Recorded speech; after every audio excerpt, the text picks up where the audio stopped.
usually grass, right? Once he actually have some grass, he's chewing, nom, nom, nom, nom, nom. And then what happened is it's fermented, and then sometimes it's coming out again. So in his gut, he fermented his food to make it easier for him to digest, and it produced methane gas. What would happen? The gas has to go somewhere, right? So the gas either come out as a bird or coming out on the back. Okay, so it's two different ways that the gas can come out. Okay, plant materials, bacterial digestion, fermentation happens in the rumen, and then the methane gas form and then come out. Okay, it's really simple process. Next slide, please. Next slide. The role of animal farts in global warming. Uh, U.S. methane emission by source, like where is the U.S. Methane coming from? The majority coming from natural gas and petroleum system, 29%. From animal like cow, 26%. Landfill, 18%. Coal mining, 10%. Manure management, 10%, and others. So the natural gas is out compete the cow, okay? But the cow also fat a lot, right? So you can see that it's 26% of the methane production. Next slide, please. How cow contribute to global warming, right? The ruminants, we call the animal that eat plants, okay? Herbivore, regurgitate, that means they put their grass in their stomach and then they eat it out again. We call it regurgitation. They regurgitate their food and then they chew it again at night. Okay, so they re-chew because the grass is not easy to digest, and for the first time they cannot digest it. They have to ferment it. And where would they ferment? They don't really have a fermentation uh, support, right? They have to ferment inside themselves, and then they have to come back to ferment. Microorganism in the animal's gut break down carbohydrate into like sugar, like simpler molecules. And then the cattle, the deers, produce a large amount of methane, greenhouse gas, which is impact atmosphere 23 times greater than CO2. Okay, next slide, please. The role of animal farts in global warming. When you take a look at the methane emitted per animal per year, the cow producing uh, to like 120 kilograms. The sheep only 8 kilograms. And then the pig is 1.5 and human even less. So basically, if we consume small animals, they also producing less methane. So it might be good to eat only chicken or something. They only have even less. Chicken don't have methane maybe on even less. It's like this is livestock production by region. So different area, different region in the world, we have different types of livestock. Okay, so the more that you have more of the cattle, the more likely that you have more methane produced in that particular region. So for beef, let's say beef, which is the color in red. So if you have a large, large section of the red, that means that area produce more methane than others.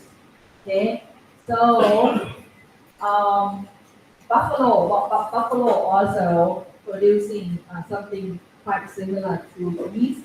and cattle milk. So if you have red or um, bluish shade, okay, deeper blue and also purple, you can the size of the ring also the size of the ring also is also the million tons of protein that this region produce. So when you take a look at the Asia group, majority of Asia is chicken and pork. Okay, but in other parts of the world, like South America or North America, mostly is there are more beef, more cattle milk, okay, and it's kind of interesting in South Asia, mostly buffalo, unusual because not,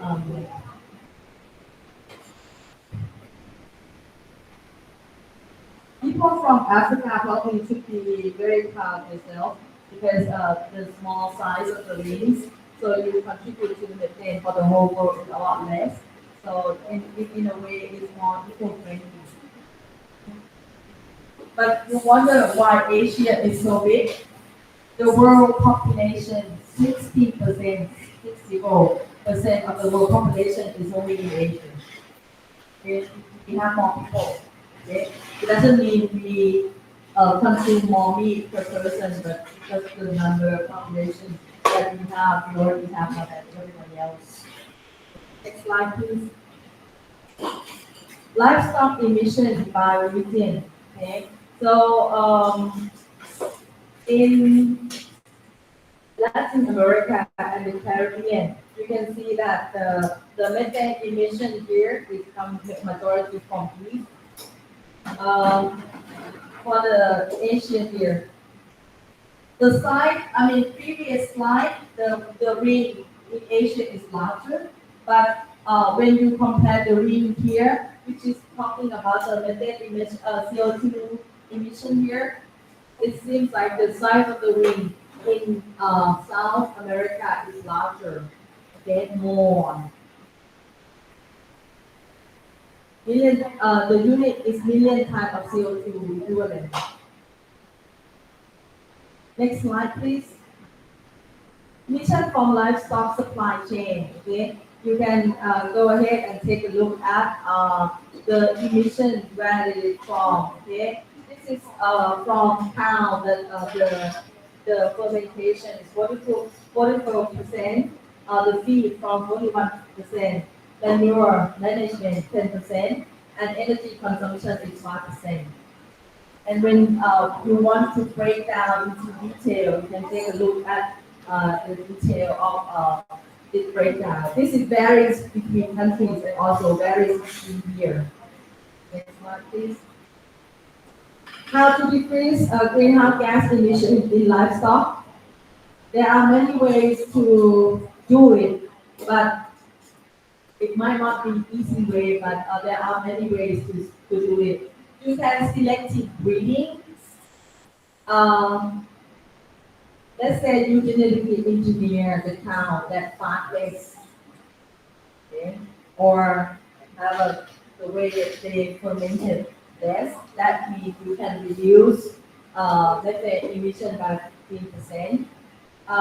The food that the cow eat, if you select particular, you vary food type, you can manage the amount of methane that the cow produce.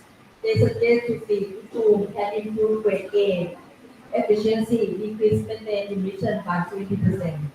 So if the farmer knows that if he feed particular food, it produce less methane, maybe government official should provide the program of the training. Okay, so it will help the country to release less methane.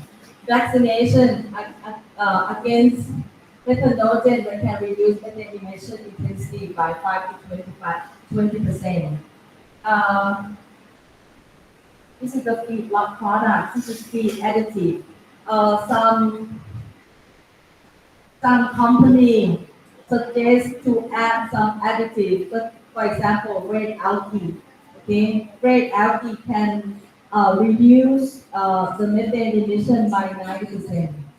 Okay, they are adding something to the food and it can reduce the methane production. Feedlot finished cattle then has to cut down.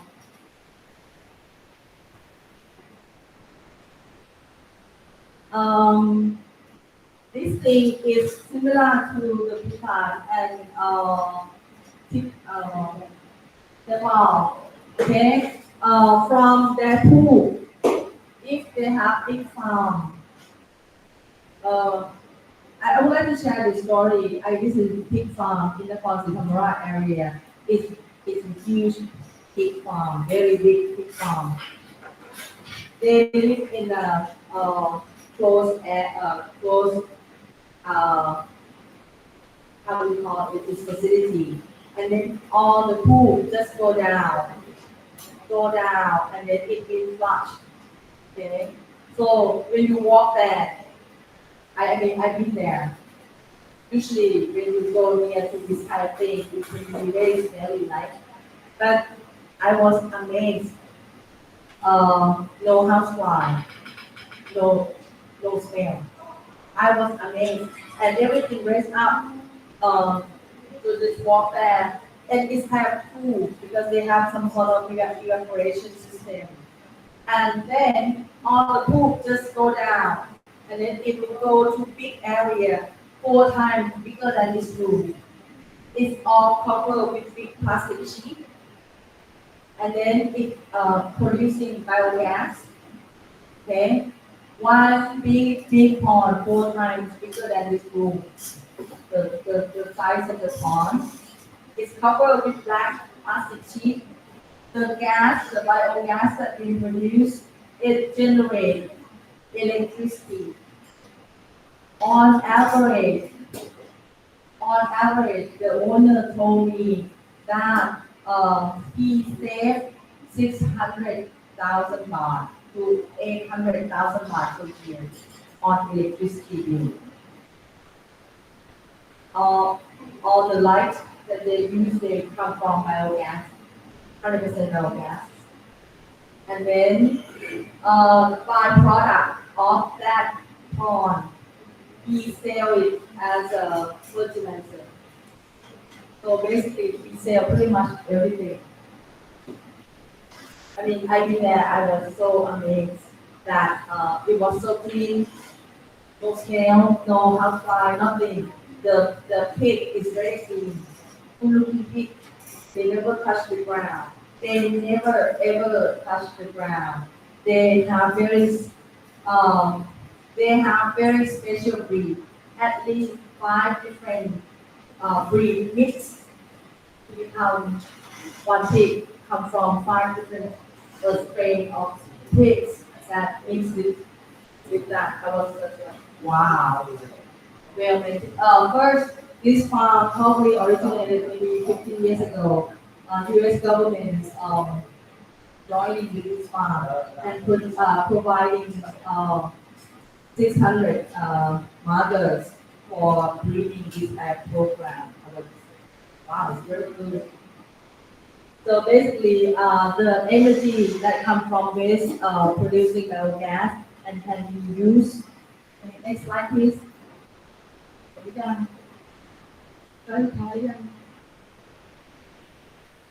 โอเคเดี๋ยวนะคะต่อไปเรื่องของ rain fed.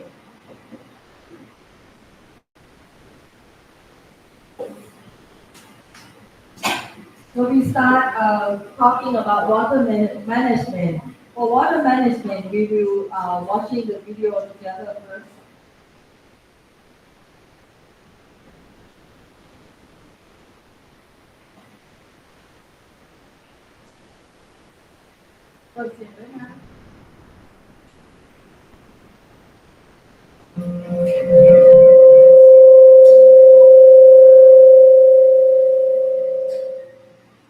Organic farmers rely on healthy soils and dependable water sources for growth. In fact, agriculture accounts for nearly 80% of our country's consumptive water use, which makes how we use water a critical natural resource issue. USDA's Natural Resources Conservation Service can help farmers with effective irrigation water management plans tailored to their farms' specific needs. NRCS helps farmers and ranchers conserve water with plans that increase their soil's water holding capacity, using conservation tools and mulching to keep the ground covered and reduce water loss through evaporation. They also promote organic practices that create biodiversity by using crop rotations and cover crops to build soil health. And it adds up. A 1% increase in soil.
Now we look to the topic on water management. For next slide, please.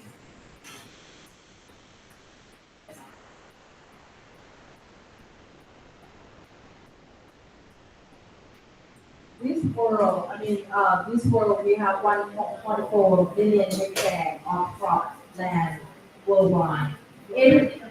From 1.4 billion hectares, 80% of the land is rain fed. That means um, farmers do not have control over the water that they're going to watering their crops. Okay, and 60% of that land rain fed is accounted for 60% of the global agricultural outputs. That means if you do the math, that means 20% that irrigated produce 40% of the output. That means at least twice as much if you have irrigation system for your crop. 20% of the world crop area is irrigated and produce around 40% of total agricultural output. Okay?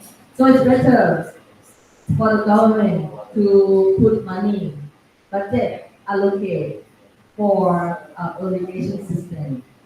Okay? Next slide, please. Climate smart agriculture requires wise water management practices. Okay? Climate change impact on water resources. How climate have impact on water resources. climate change could disrupt weather pattern. Okay, what would happen when the weather pattern disrupted? So you might have droughts more frequently, or when some country have droughts, the water has to go somewhere. So that means other countries you have that a lot of water that you take away from the country that they facing the severe drought at the moment. So all the water dumped somewhere. And if the water dumped so much at one time, short period of time, we call that flood. Okay? The one that have too much, they are not happy. The one don't have it at all, they're also not happy. Okay? But we cannot have moderate throughout the whole world. That's I think that is the problem, right? The water probably the same, but they distributed it unequally. It makes reliable access to water a major challenge for farmers.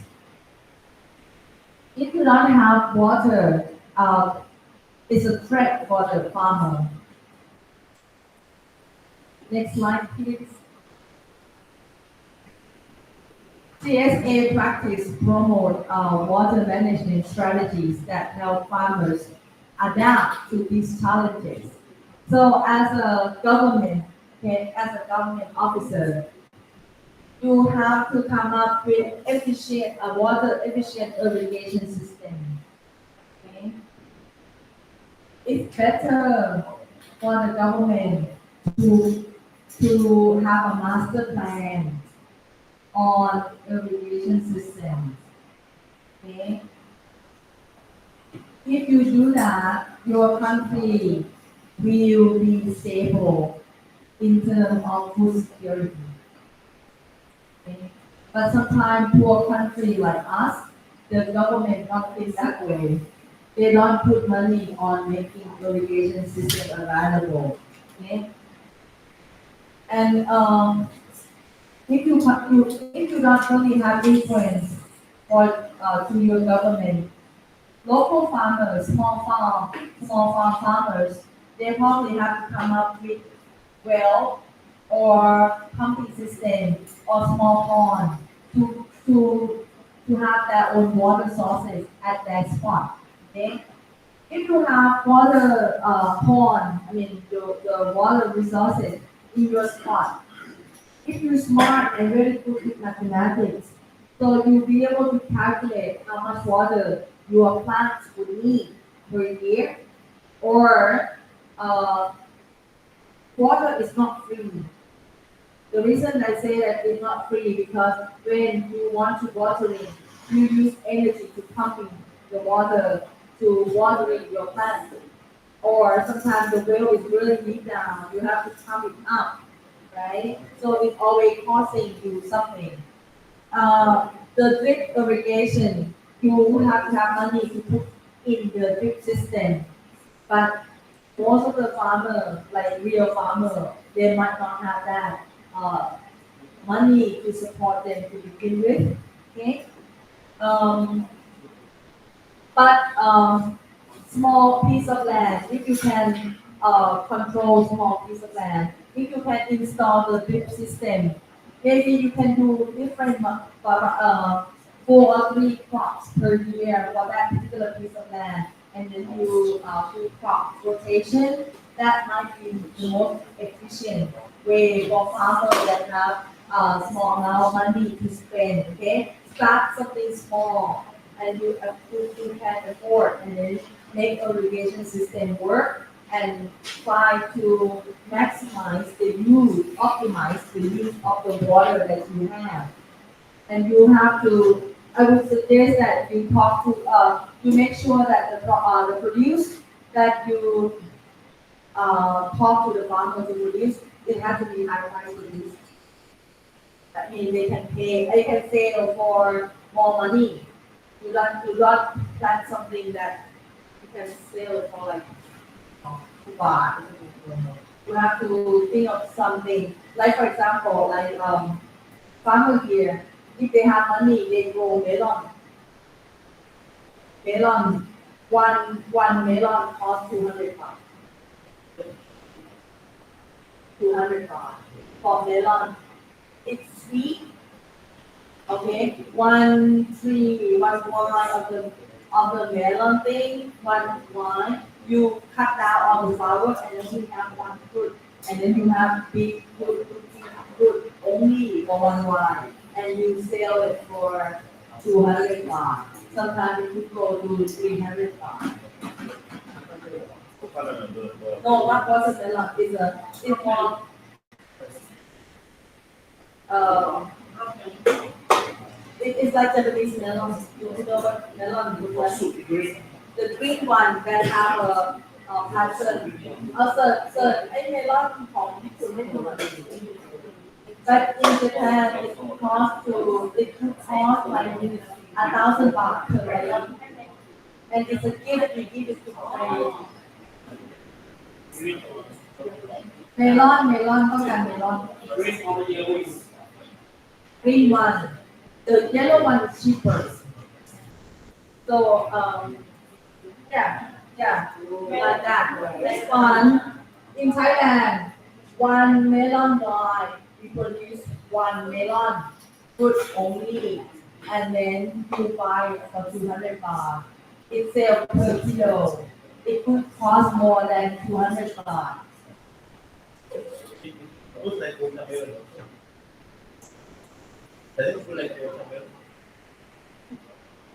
It's called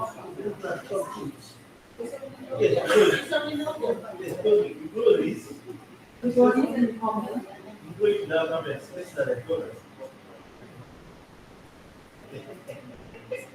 Okay, if you go to Japanese restaurant, okay, in Bangkok, they only give you small piece when you order as a dessert, and it's expensive. For the piece, they serve it with green tea ice cream for 200 baht. They come with one scoop of green tea ice cream and then slice of the melon for 200 baht for the dessert. So what I'm saying is that if you have a small amount of water, you should convince your farmer to look for the high value crops. Okay, and then you produce it. Thai farmer, they do fresh live and then they sell this melon. When they start planting it, they sell that, okay, in 180 days, you will have your melon shipped to your home. You have to place your order now. Yeah, you book your melon in advance because each single wine you have one melon. Let's say in this greenhouse, I only have 100 melons here. That means I only have 100 melon fruit to sell after 180 days. And the melon is really sweet, smells so nice, and you want it to give it to friends. Really?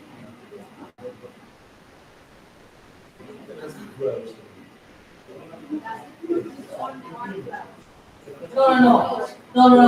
They produce only 50, but you have to cut it. You don't allow them to make fruit. You only allow one fruit per one.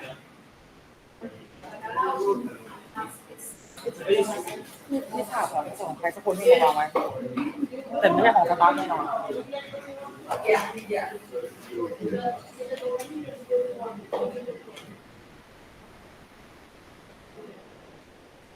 Okay. And that way we use the drip system, and then the drip system will drip only in the morning, and then they produce the fruit. And the nice thing about the drip system is that you add fertilizer. You add like fertilizer inside of the container, and it will go with the drip. So the amount of fertilizer, you don't need to use much because you only put small amount of fertilizer every day. So if you don't use the finished one, then you put in the drip system again. It's optimized fertilization of optimize the water use and no insects, so do not need to use pesticide because it's indoor. Um, we're talking about the water efficiency and then soil moisture conservation.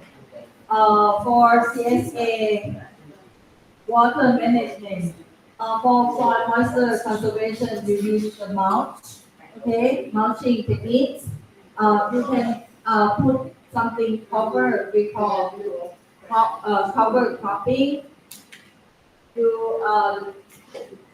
do conservation treatment.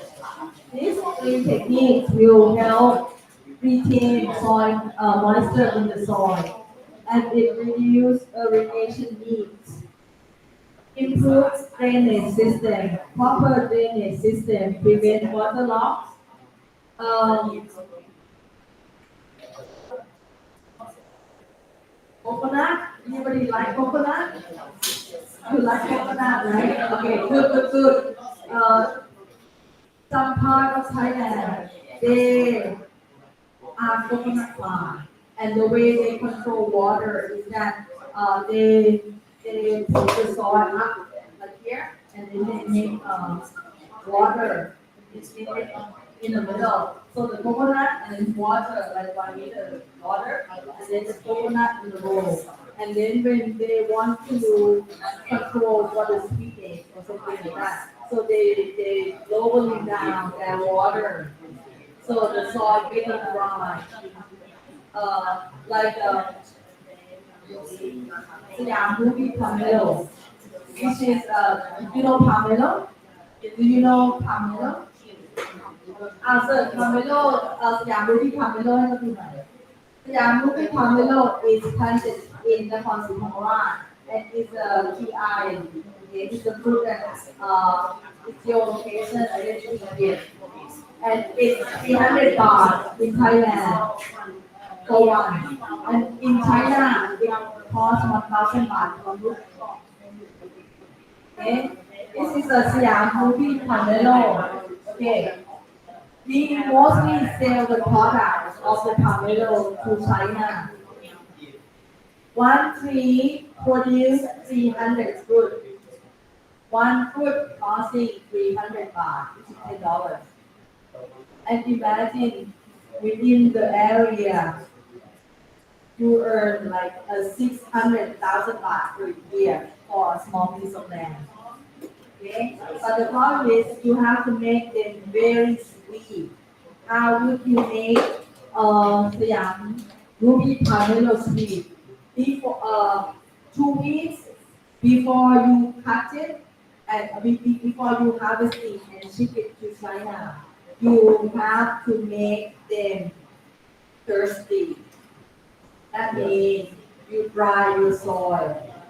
So make the concentration of the fruit very sweet and juicy and concentrated.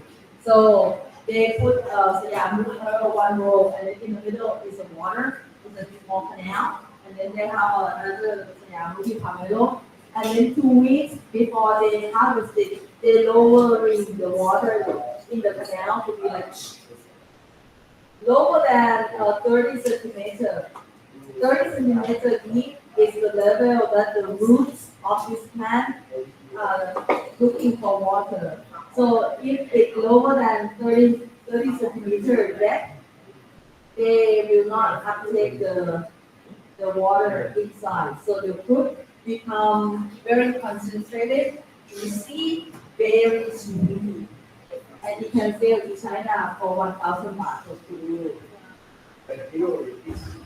But one very expensive. What? They have a gate, so they close the gate, the water going to somewhere. This is, so water management is very important to improve high quality food.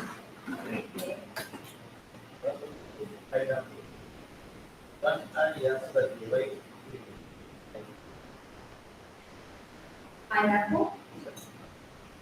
Frozen in the season, when the rain is with a lot of sunshine, don't make it. Ah, So you don't have any, just frozen in the right with the sunshine. okay, good idea. In Thailand, we plant pineapple all year round. We serve pineapple every day if you want to.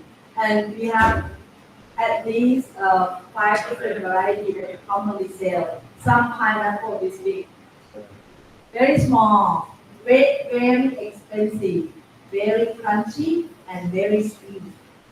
They call pulare. If you have a chance to try it. Really tiny pineapple, crunchy, but very sweet. People love it. And if you put in the fridge, okay, very chill, and then have it, it's like a snack. It's really tasty and delicious. Right, Try it. right, right. The production of melon in Nigeria. Wow.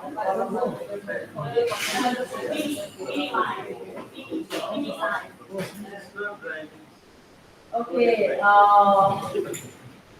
we're talking about the drainage system is important for the water management, especially during harvesting. You have to do something to make your product high quality. And then find a smart crop selection. So we already talked about this yesterday. It depends on the cycle of El Nino and La Nina. So you know that this year it will be very dry. So if the farmer know that in advance, so they can selecting that crop wisely. This thing you're going to learn tomorrow. Okay, precision agriculture. And then Chris, tomorrow will be drone.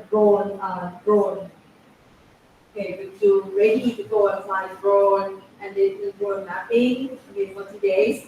But next week, there will be time to talking about automatic weather station, soil station, those type of things we call precision agriculture or smart farming.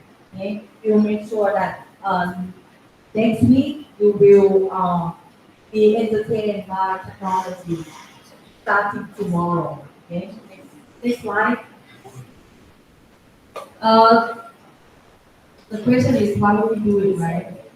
The benefit of doing this is reduce water use, improve crop yields, enhance soil health, increase resilience to climate change.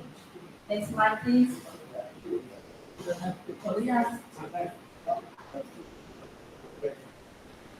When we're talking about the water sources that we use for agriculture, agriculture relies on varieties of water sources to irrigate crops and raise livestock. For example, many places use surface water like rivers, streams, canals, impounded water like pond, lake, reservoir. Next slide, please. Uh, Somebody already tell me, Joseph said that some area they use wells and then they're pumping water.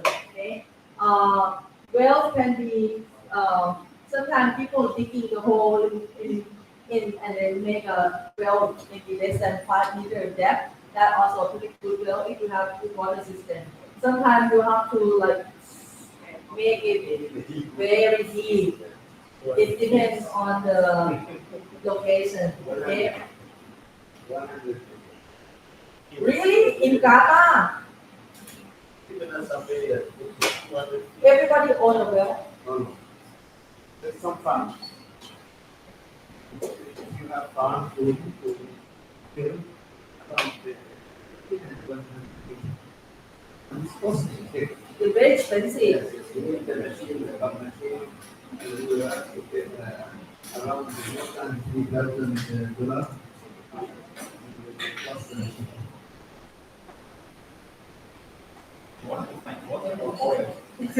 Oil is 3,000 liters.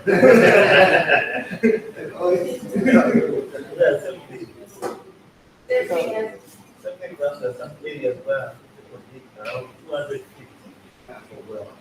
It helps, the dry area. They use big. Not one. Big machines, and it's expensive to own a well. When we're talking about well in Thailand, we're talking about just dig and then 5 meters and you have well. 5 meters. And in the past, in the past, every house had their own well. His house still have wells. Just 3 meters. 3 meters you have here, water. Yeah, same as in southern Thailand. Everybody own a well, they don't share water. Next slide, please. Rain. Another major water source for agriculture. Rain-fed agriculture depends solely on natural rainfall for crops, water needs. Okay?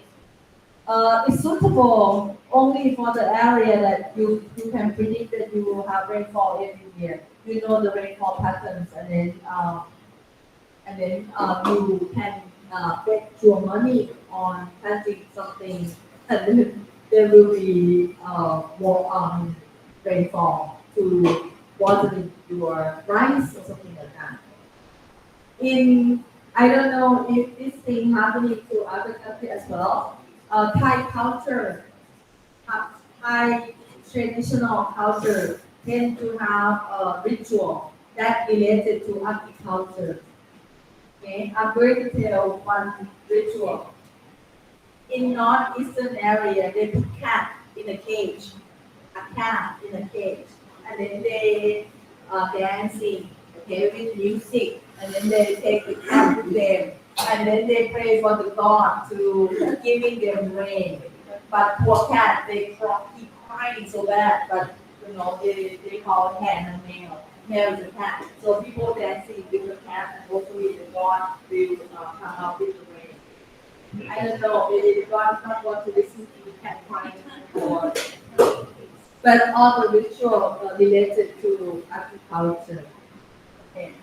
Rainwater harvesting. I met one person from Bermuda. Okay, I never met anybody from Bermuda before, but by chance I just met that person. Nearly 100% of the house in Bermuda, they collecting rainwater and from their gutter, and then going to store under their house, and then they said their rainwater they can use it as a household use for the whole year. I was just like, wow, that's brilliant. Bermuda is sort of island, right, in the middle of somewhere, and then usually there's a water shortage with an issue. But I thought, wow, just collect rainwater and put that thing down below your house. They have a big storage for that, and then you can use it anywhere. I thought that was so climate change and how another house from yeah, it's really cool. Okay, next slide, please. Oh, I watched video one time. There's a guy in the US in the desert area. It's like Nevada or something like that. They put a construction like this. It is like roof. It is like a plastic sheet, and then and that plastic sheet they put gutter around it, and then when the rain comes, the rainwater will fall on this plastic sheet, and then the water just come out from the gutter, and then they collect it to underground water container. I thought that was clever because in the US, Nevada is also a dry desert area. Okay. In the middle of nowhere, you can collecting water where there is no piping services at that location, and then you can use the water from rain. They only rain 2 months a year. That's enough to use for household use and also for his orchard. Other source of water is like treated wastewater. from the water that you use, you can retreat it and then watering your lawn. It's another way of using. Many hotels in southern part of Thailand now they treat their water from their house, their hotel use, and then they use that treated water for watering their lawn, the green area for the hotel. So they reuse the water. Okay, this is the end, isn't it? Um, Choice of water sources also depends on several factors. First is the climate, how much rainfall you have, the location on the map, okay, latitude, longitude of the area, the farm size and the type, and crop water needs. Okay, all these, there is no right answer for each person. So everybody have to understand their own location and think of the water sources that appropriate for your farmer. Okay, next slide please. Hold it down. Hold it down. Okay, why manage water? To stabilizing the yield, to raise the yield, increase the yield, increase number of crop grown per year. Sometimes I like the way the Vietnamese doing yesterday. She said she could do 4 different crops per year. Okay, if you have water, you can plant and then collecting, harvesting, and then you can plant second set of crops, and then you harvest it, and then you plant the first set of crop and you harvest it. And if you still have water, you can do the fourth one. Okay, you can do watering. Next slide, please. Có biết không?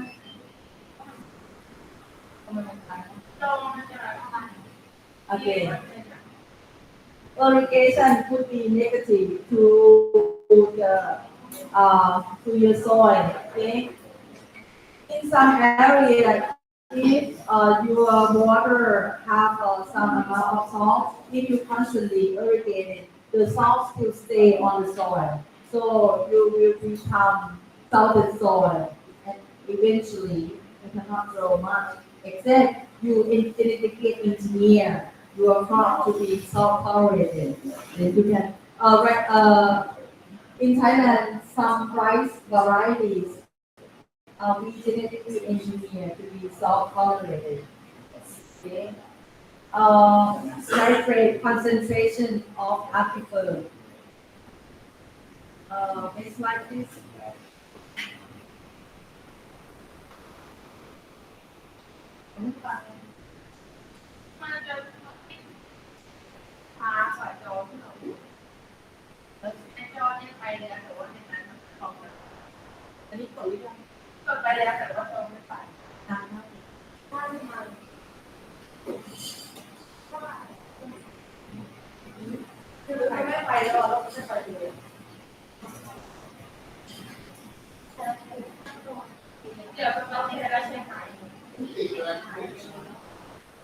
Maybe some delay because this one is internet.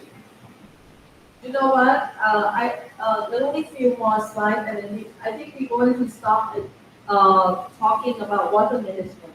I think now you understand what water management is, and we're going to do the debate. Before we do debate, everybody can grab the book, and then have book today. Okay. We will wait and have some fruit and some refreshment.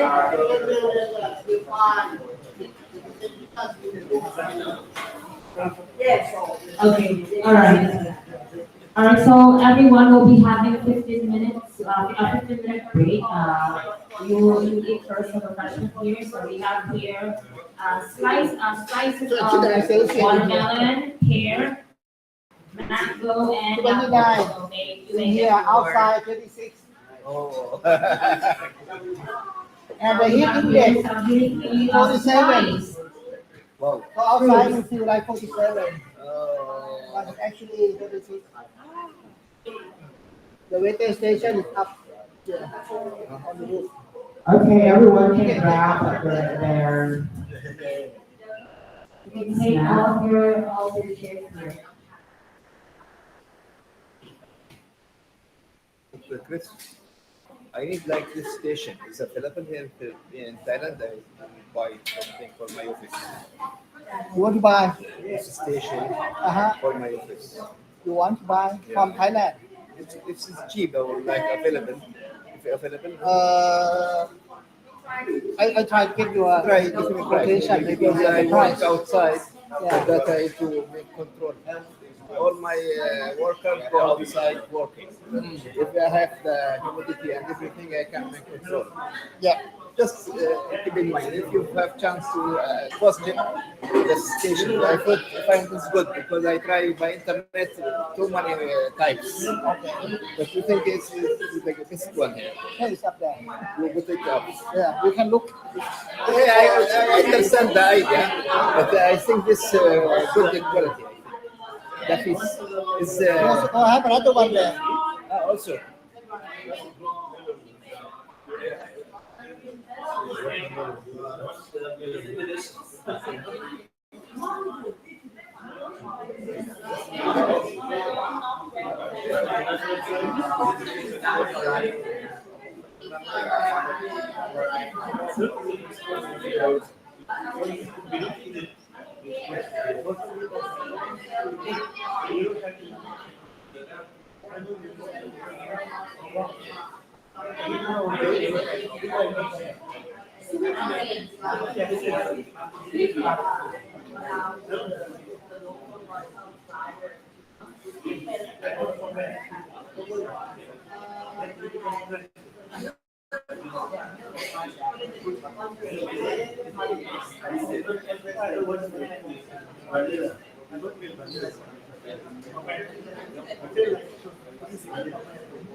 So you have your beer, mango, watermelon, this is yes, and some slices of apple.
All right, so I think everyone is now ready and well energized with our next activity, which is on debate.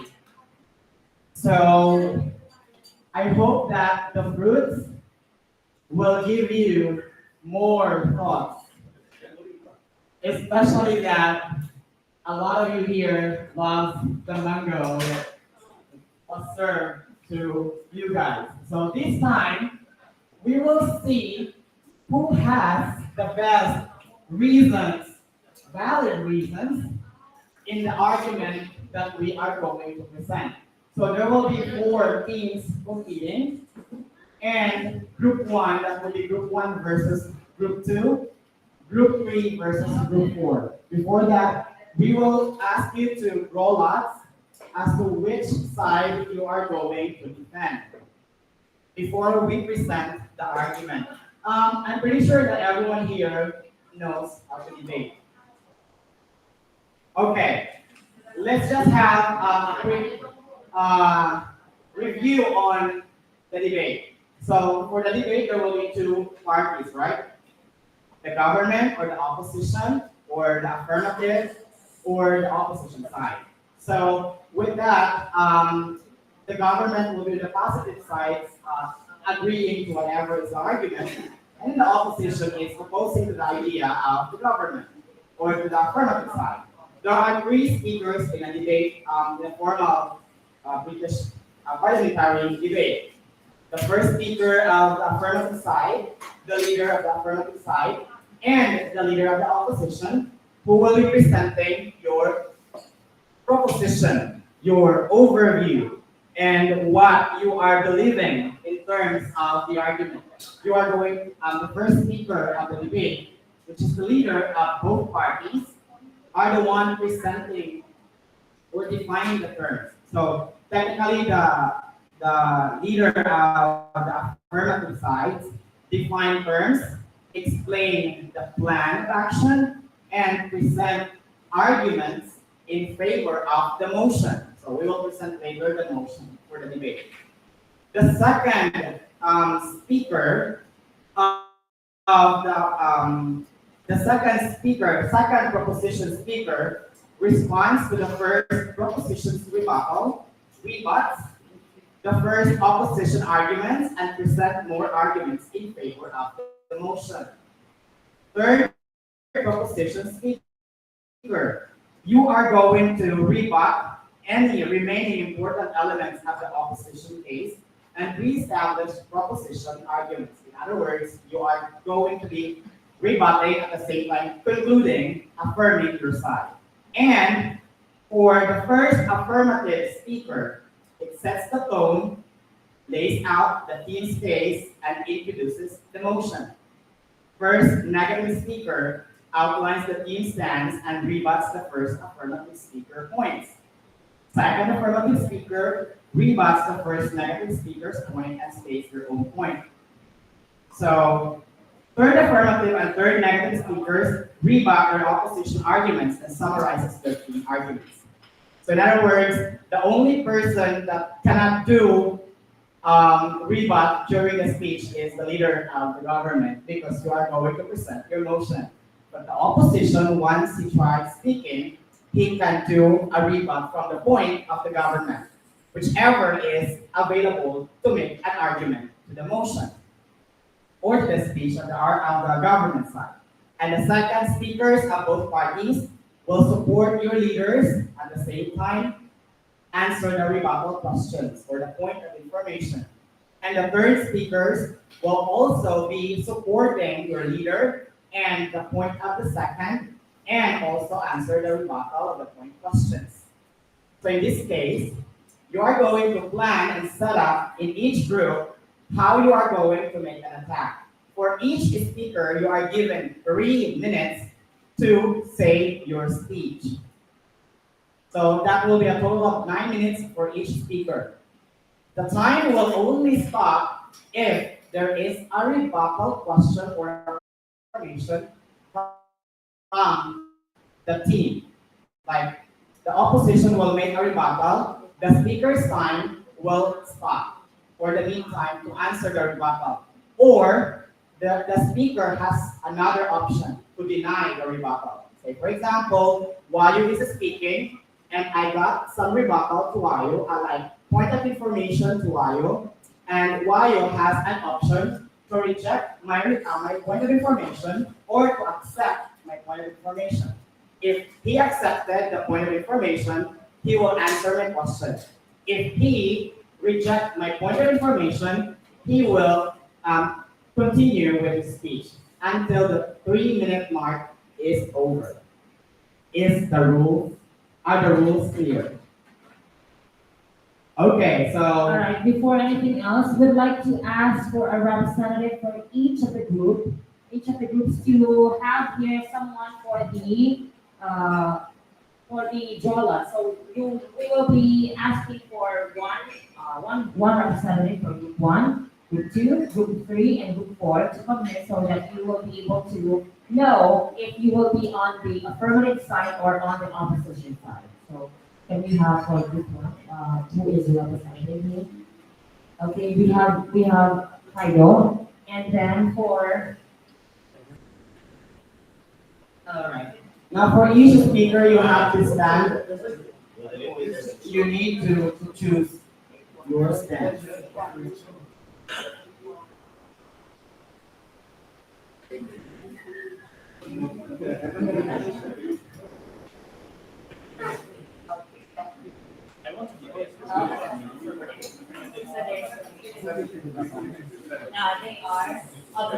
Okay, affirmative. Opposition. What about here? Group Affirmative. and opposition. Opposition. Okay, ladies and gentlemen, I would like to put a timer, 3 minutes timer. And for the first timer, we will allow you to discuss within your team. So you have to select 3 speakers in your group, because those 3 speakers are the one who will defend the motion that you stand for. And for you to be able to come up with what are the speeches that you're going to deliver, we will give you 5 minutes to carry out those speeches. So after 5 minutes, we will start the debate. So 5 minutes gone. 5 minutes to make your speeches. Okay. The motion that you have to take notes, ladies and gentlemen. So take note, write it down, everybody. The motion that you have.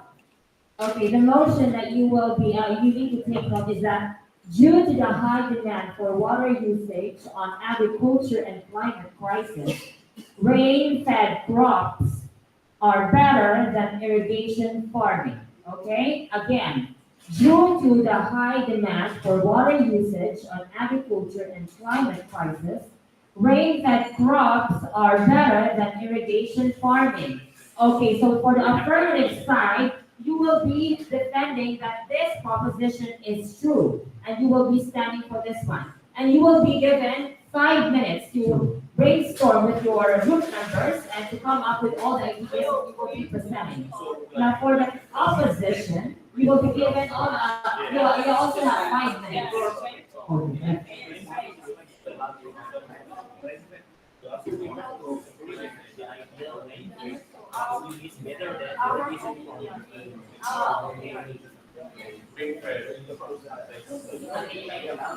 Okay.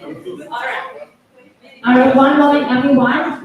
The proposition will be provided to you on a slide. So, one moment.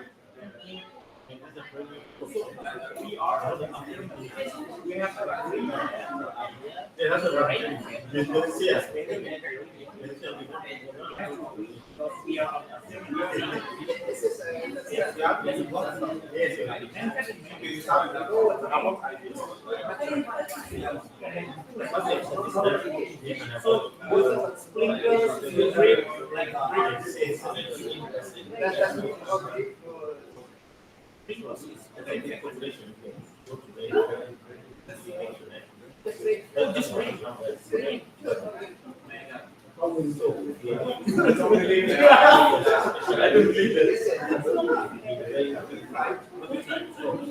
who's gonna we believe that,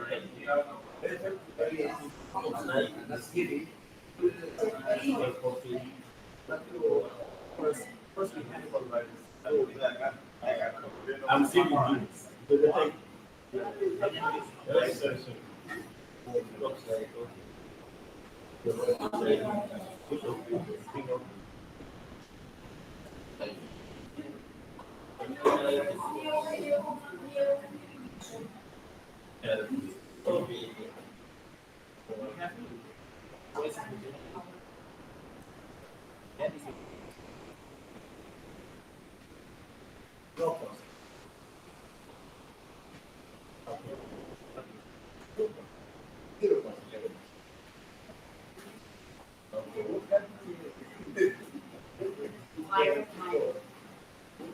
All right, your 5 minutes.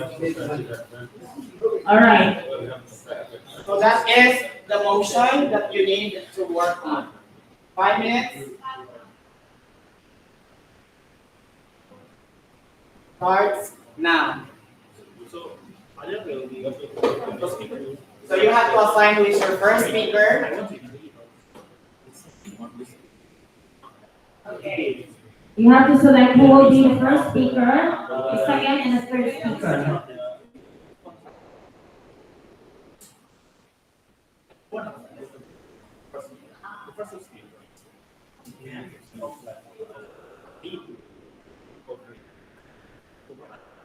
So the sequence mix in into a song.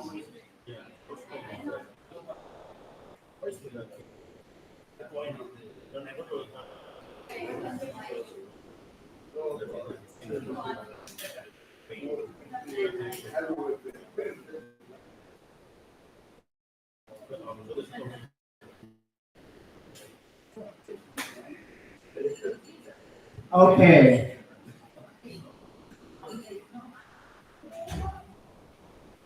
So we have the sequence, the leader of the affirmative, and then the leader of the opposition, the second speaker, and the second speaker of opposition, and the third speaker of the affirmative, and the third speaker of the opposition. Affirmative means you agree to this, and in the opposition you oppose to this. You disagree to that. You believe that gradation form is better than wave like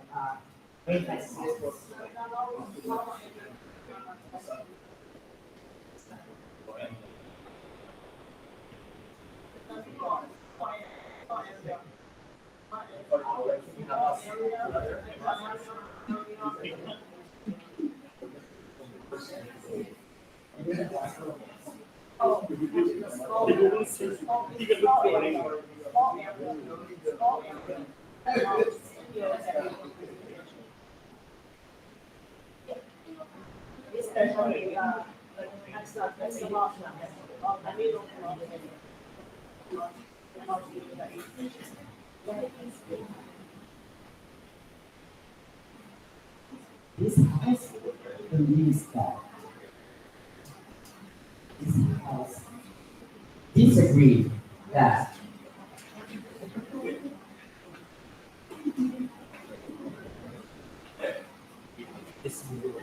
So you still have 2 minutes and 20 seconds.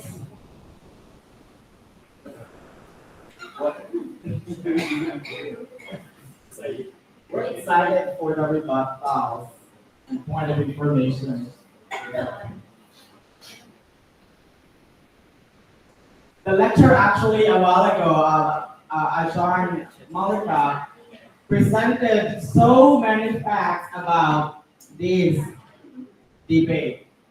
So the PowerPoint will help you give your reasons as to why it should not be and should be.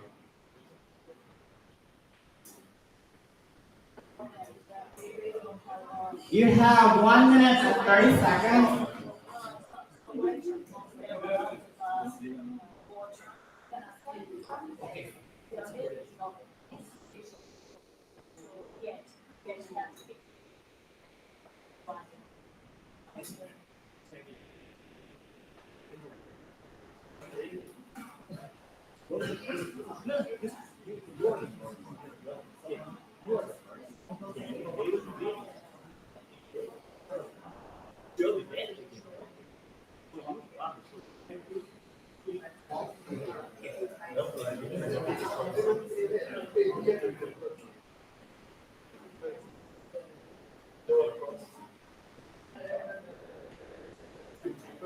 Okay, you are going to present in 40 seconds.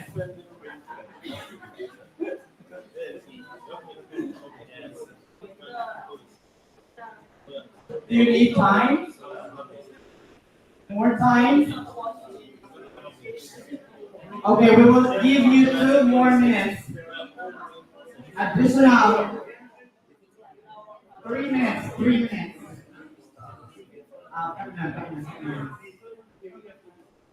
Okay, additional 3 minutes.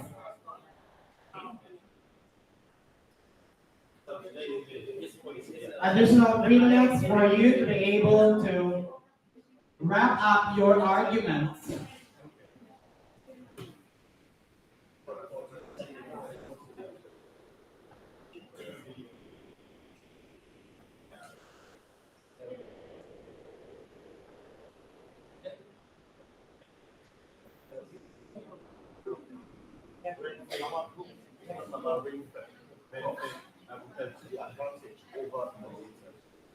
You have remaining 2 minutes and 25 seconds.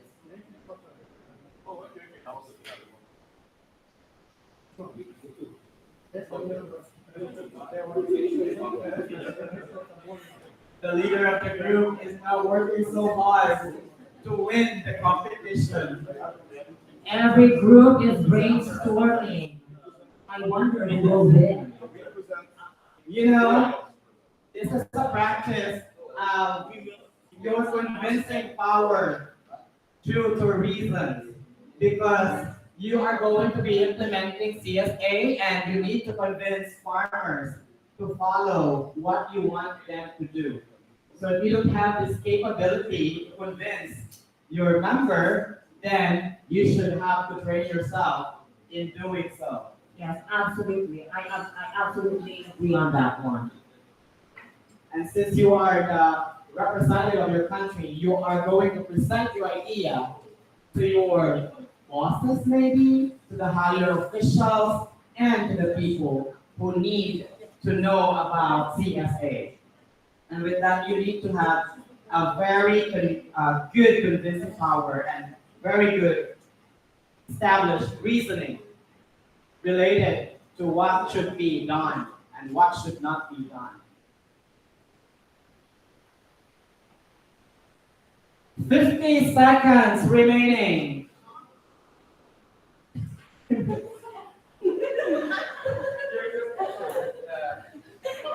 composed in 40 seconds. Our government side will start the opening of the motion and followed by the opposition side. First speaker, 30 seconds. So this is 1 versus 2 for the meantime.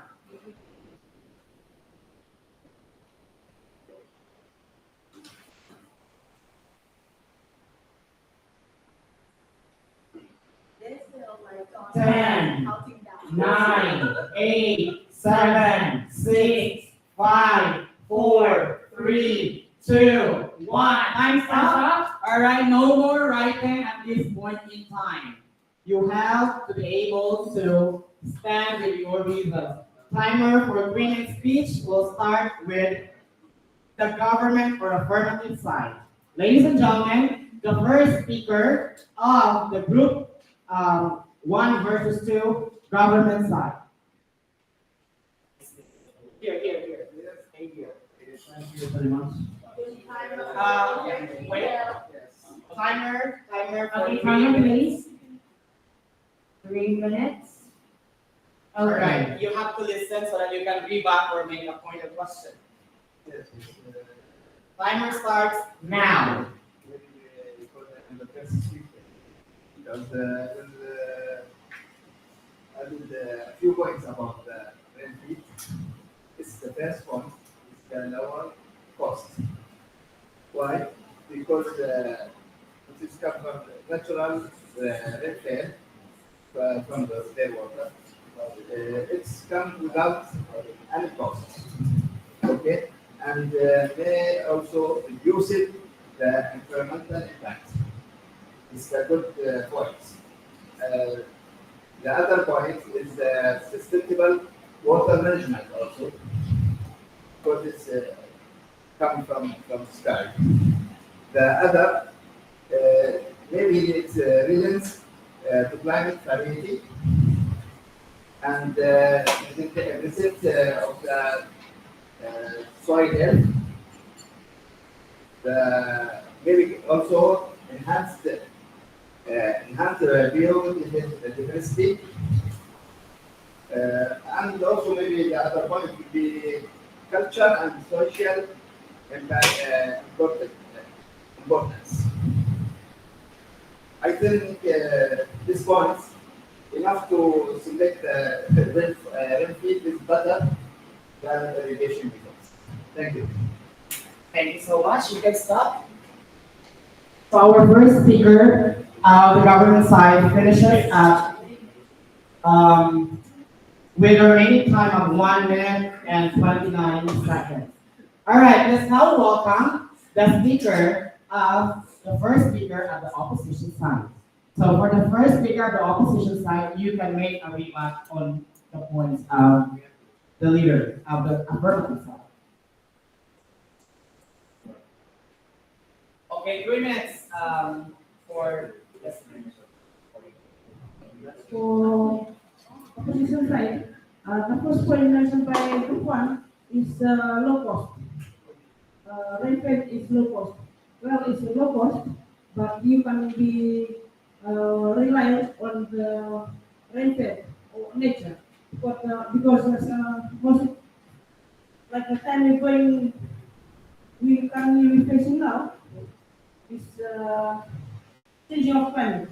So we have to depend on man-made, like irrigation system. We have to provide our own and try to manage in order for our crops to produce optimum production. That's why we highly recommend to use irrigation system in our farms. Secondly, um, improve crop yield that I mentioned before, and improve soil health. And by using irrigation system, you can uh, use technology to measure soil moisture. So that will be allowing the farmers when to do irrigation, when to open up the irrigation equipment to irrigate the crops. Rather than waiting for rain, sometimes you expect the rain to come, but it's not. So you rely on your irrigation system is set up. So it will depend on you whether to turn it off or turn it on before according to the soil moisture meter. Thank you. Thank you so much. Thank you so much. The leader of the opposition side. So the leader of the opposition side still has 1 minute and 3 seconds. So we will proceed to the second speaker of the government side. Thank you, ladies and gentlemen, member of House of Representatives. clarifying the opposite party. So what is my president saying? We are on the low cost with the when it cost. What does that mean? First one, you don't have to build an infrastructure. There are natural processes in the raindrops coming. They will go into the from the upstream to the downstream. You don't have to build a canal. You don't have to build a irrigation system. That's so expensive. So the farmer can directly use the raindrops to their crops. That's number one. Number two was what is my president say that the soil health, the technology that to say that the technology and irrigation equipment you can turn, you can turn off. But relying on my opinion, number one, when you have built irrigation like house from the cement, that maybe can toxic the soil on your land. You cannot do that because the soil is getting worse. The soil is getting bad. That's why we propose that we are on the side in natural benefit, crops. That will be nice or will be a good things to apply in the farm. Thank you.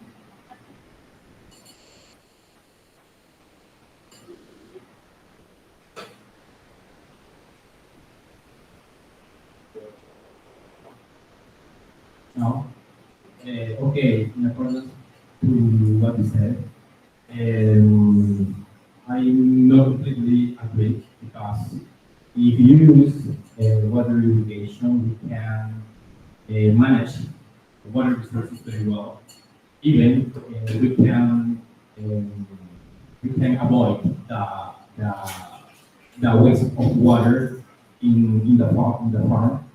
Additionally, it's important to say that some of the benefits, sorry, of the irrigation system prevent negative consequences as water logging, you know, um, improve or input and sustainable impact, I would say, and minimize the potential drawback. So,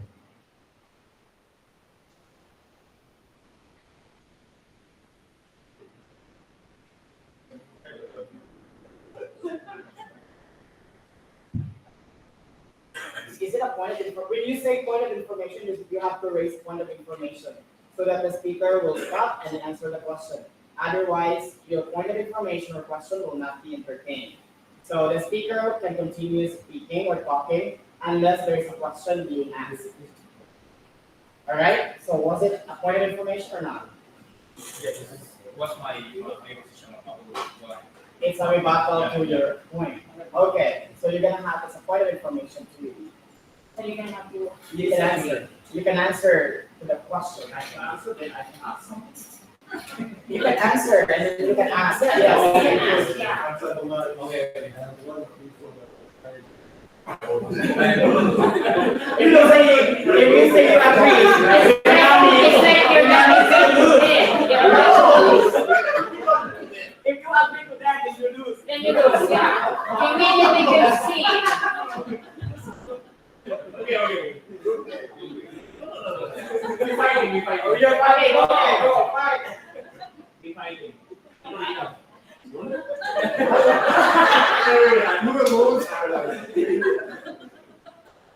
Okay, Mr. John, and I want to talk about the water irrigation is when you say we can, as your partner say, we can turn on and turn off every time, right? That's good that you say, but I think that so please rethink that when you want to grow a plant or crops, please think about when you want to plant. You cannot grow very high consumption the plant in the dry season, right? You can plant it well. So the thing is, how about the local and the poor farmer that cannot build an integrated irrigation? They say that it's very, very expensive for the farmer. When the government cannot do it. For example, maybe on the remote area, on the rural area, the government doesn't care about it. The farmer need, okay, few farmer build an irrigation project. How the farmer built a 100 depth well. How is that? It's very expensive. So our opinion stands for use your rainfield, use your raindrop very well. Thank you.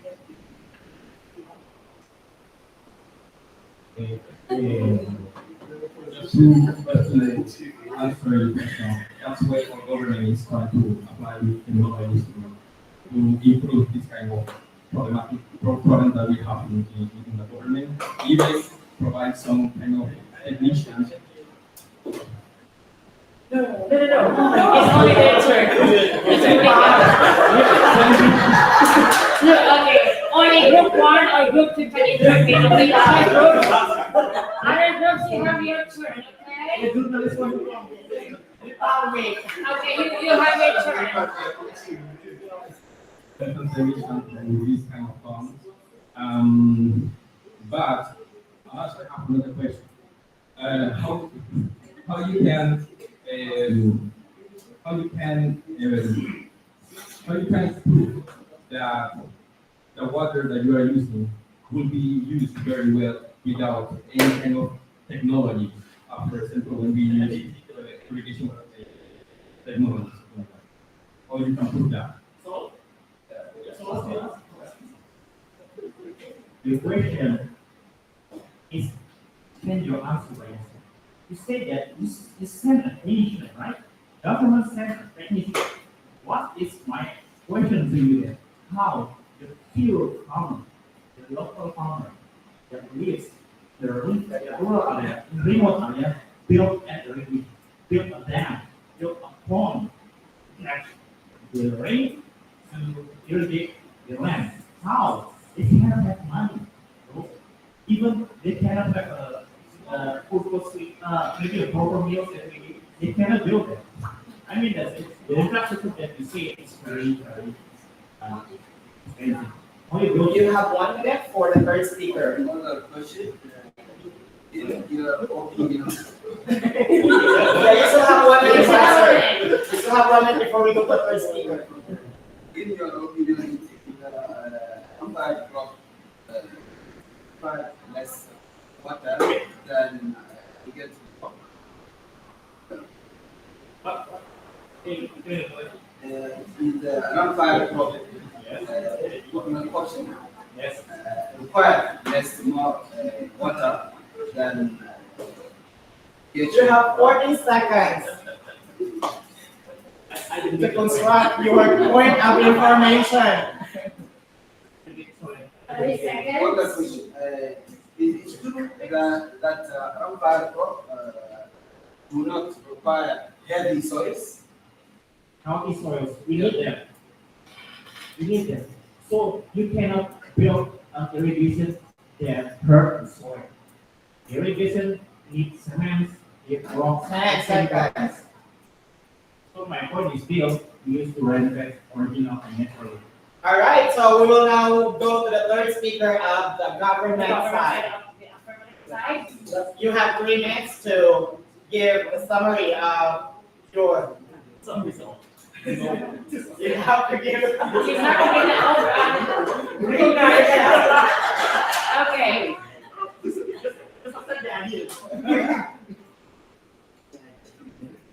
It's probably the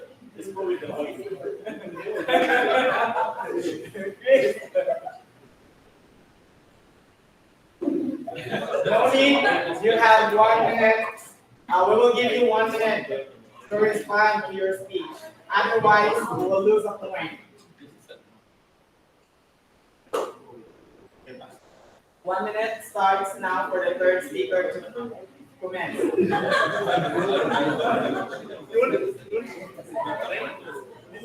Start 1 minute.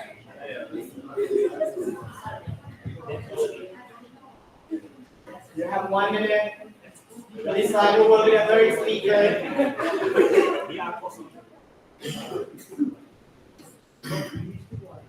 Okay, go to 3 minutes. Can you please stand?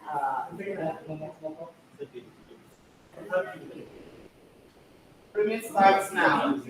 Let's welcome the third speaker, the last speaker of the house. You can rebut, you can ask question. Sorry, go back to 3 minutes. You can ask question while the speaker is talking. Raise your right hand, say point at information. If you think you disagree to what he says, okay? All right, go. By nature, a lot of rains, there are a large amount of huge amount of threats impacting our environment. But by using this rainfall, we can conserve the rain, and we can use for irrigation. We can use for cultivation of agriculture. This is the rain is one of the most important part or the most important word we are not using in all this. But if you consider the rainy water, we can cultivate without investing a large amount of money, large amount of for cultivation of agriculture. This is a very important way, and I support this part. Yeah. All right.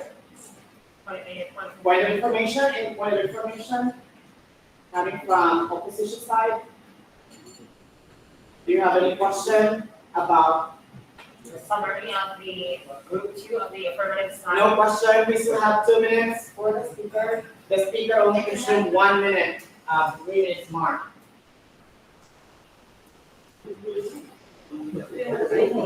Okay, point of information.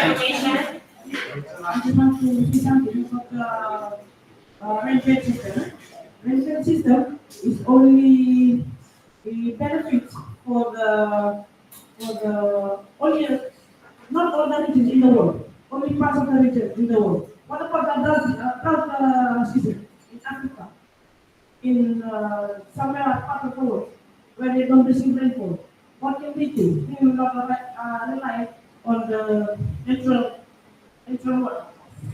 They will need irrigation system for their crops to produce optimum production. Yeah. The large amount of rain, which was rain during the rainy season, they can collect. Even the trade is coming through over the world, and they can harvest this trade also. They can reuse it at ground area, and they can reuse. This is. But if you're not enough, yeah, you say tomato, you are doing tomato, they will not enough water still. You have to install irrigation system.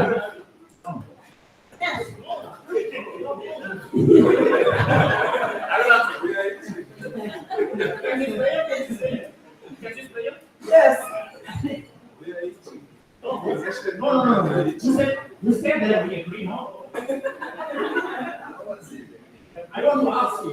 You said that not in every area in the world is raining, right? And the first that is the first point. The second point, why you plant in rice? Why you plant a tree in rice? Why you plant production in rice?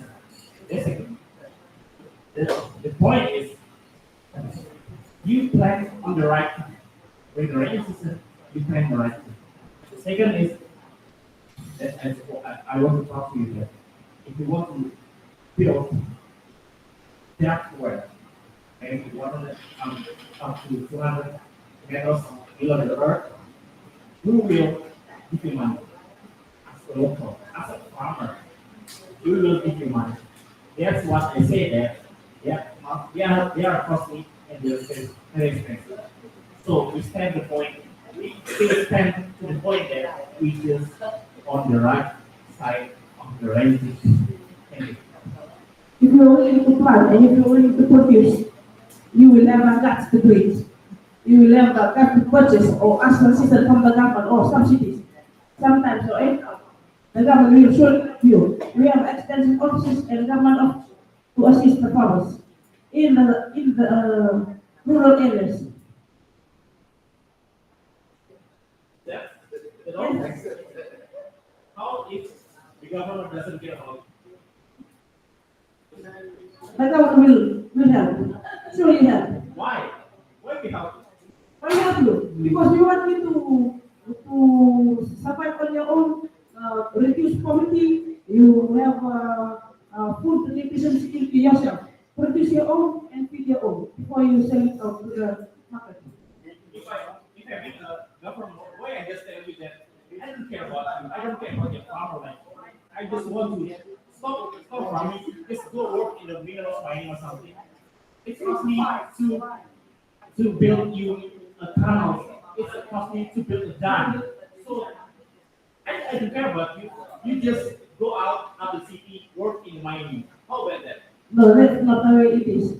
We are living in the climate change agriculture right now, so people have to practice, people have to follow like orders and direction from the worldwide, because this is the global crisis. This is the global issue, climate change. So everyone has to practice it, whether you like it or not. If I told you that don't plant in the dry season, what would you do? What will you do in the dry season? Yes. You can work in somewhere. Food security is important. Food security is important. Then I say to you, don't plant in the dry season. Just plant in the rainy season. What about that?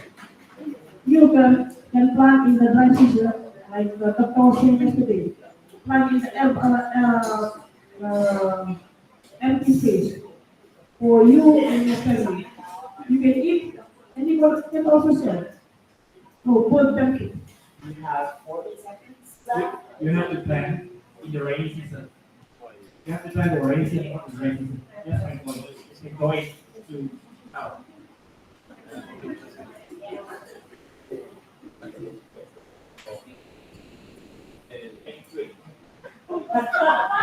I will say, I follow my family, because I will say the same. We have the budget, we have the recognition, we have the technology. Even we are getting better. So if you ask me how we do that, we are prepared to that. Who are you? You are the farmer. We are not. We know that of the situation. We know how to do it. What a good argument. Thank you so much for flashing out ideas. It was really intense and entertaining. Points of information. So for the second group, we will commence after we point out some information that we need to show between the affirmative and the opposition side. Based on the motion, before we give our verdict, so me and Dave will be giving the verdict as to who is the winner of the first round of the first debate. So let me give you what I have recorded from their argument. Affirmative is claiming that it is low cost. Low cost in terms of providing water management to the crops. And the leader pointed out the social and cultural importance, and also because of the changing climate, they could also use rainfed grass. However, they have good points. However, they did not support their claims. That means they did not provide enough support as to how costly or how cheap is that thing. Another one, they did not give example as to what impacts on social and cultural importance for the rainfed. And they also did not say anything about numbers of the yields of the production. They have good points, but there is no reason. So that's in the affirmative side. In the irrigation side, they pointed out these things. Applying new technology is already in the modern world. So they were able to counter that even though it's a natural thing, modernization can give you a new technology, so why not use it?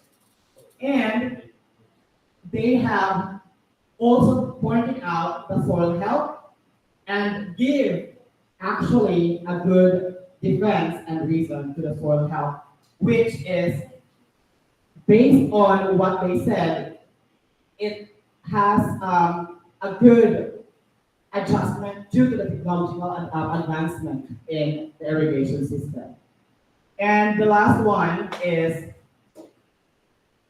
they are able to point out that rain-fed is not applicable to everywhere or every part of the world, in which drought or those areas with no rain or has a less amount of rainfall might have that problem. So for me, in terms of all the rebuttals and the points that they have given, I would say that opposition win on this side. So good job.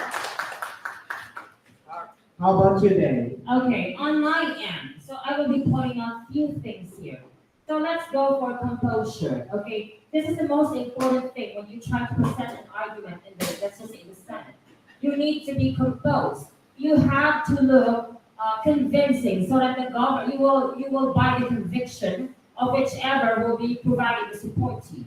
So for the composure, I was able to identify the most composed clash between the two groups. I would say for the opposition, they were able to stand particular things regarding on their argument. And when it comes to organization, unfortunately, the affirmative side failed to do so. It's because the organization of the thoughts and the ideas that they presented was quite cluttered, and it needs organization, which resulted to a vague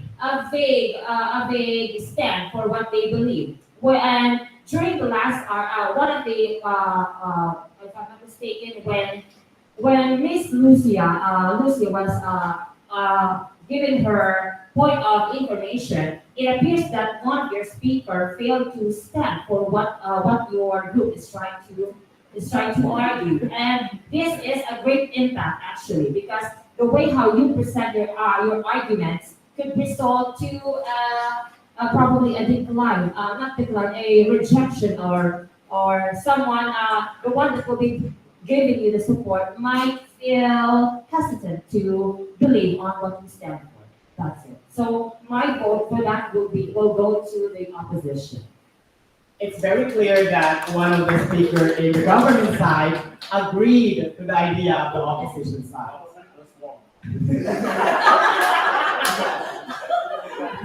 So there, what we're pointing out in the debate is actually there are three things that a debater must know. It's the matter, which is the concept, and it's the method, which is the process, and the one is the manner. So the three M's in debate are very important. The matter, concept, how you point out your reasons. What are your reasons on your speech? How will you support your speech? The method, how are you going to make it clear in the delivery? Like the emphasis, the sentence construction, the organization of thoughts that go through with the method. And then the last one is the manner. How do you address yourself and how do you address your opponent? Are you addressing politely or are you angry because of the rebuttal question? So those are the three things, and these are applicable when you are presenting, say, your project proposal And remember that there will be a farewell party there will be the involvement of the ambassador of the Minister of Foreign Affairs, in which you will be talking maybe somehow in your propositions or proposals of your projects. So you should be very convincing. All right. So at this point in time, at least you learn now the basics of how to convince the people to agree with your propositions. All right, so without much ado, let's go to the next clashing teams. We have Group 3 and Group 4. So we will stay here, and everyone pay attention. Let us all welcome the first speaker of the affirmative side in Group 3.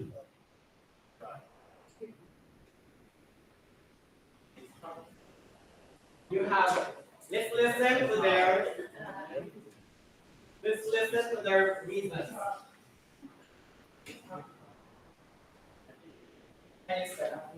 All right, if it's your speech, you don't need to sit in the standing, right? You have to stand.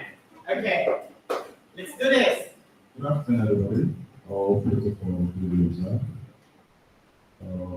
It's been a series of research on breaking crops and related crops. And the research has shown that 60% of the world's agriculture is done through rain-fed agriculture, which means that it's more viable and it's more effective when compared to irrigation agriculture. And from the dawn of time, before the invention of technology, our great forefathers have been farming without the use of technology. It's through the use of indigenous and local knowledge. And this local knowledge comes through the use of rain-fed agriculture.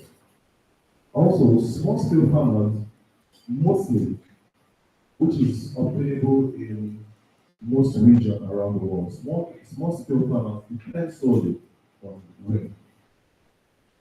Irrigation is not it's capital intensive and it's not affordable for small-scale farming. And if you look at it, most of the agricultural produce we enjoy, most of them comes from subsistence farming, where they farm for themselves and they sell the rest. Even some large-scale agricultural companies still utilize rain-fed agricultural techniques through the rainwater harvesting technology. So rain is as important as the farming itself.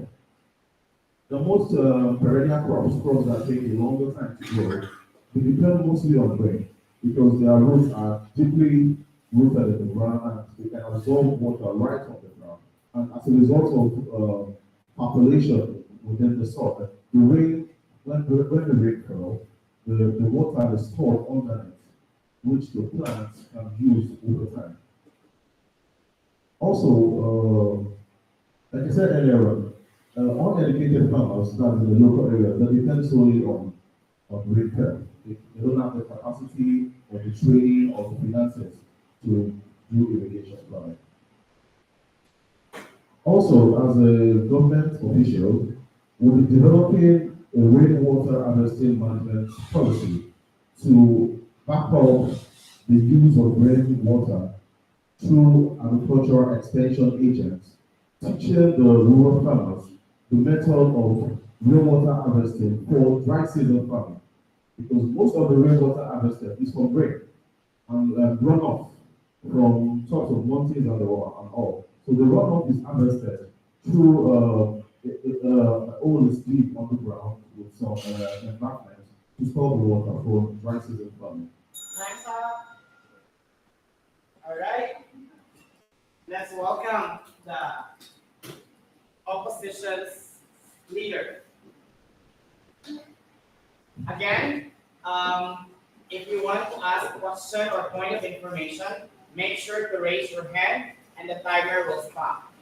So if someone will say point of information, timer will stop.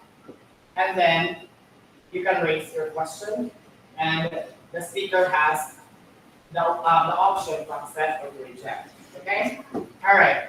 Timer starts for the leader of the opposition. New idea is the question is missing for everyone which is here.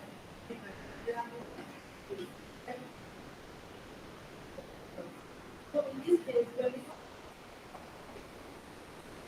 definitely the second stage, these are the things we get on.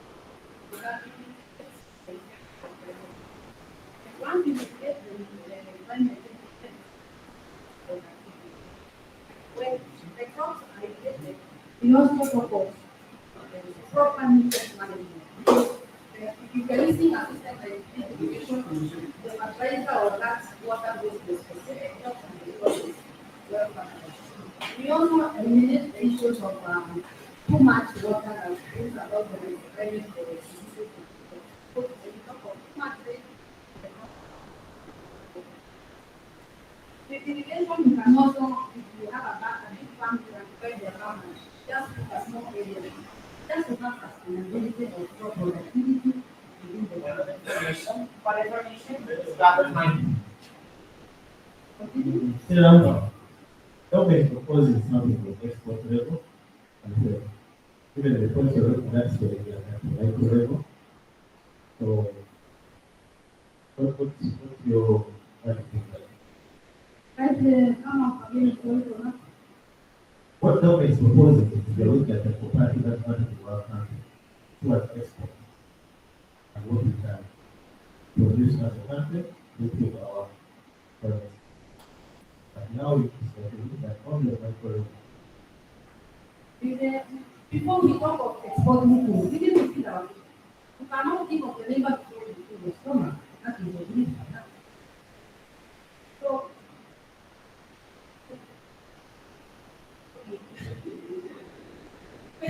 if you control irrigation agriculture, it's easier because we just manipulate the water is there. So it's easier to manage the region. And also we talk of crop synchronous.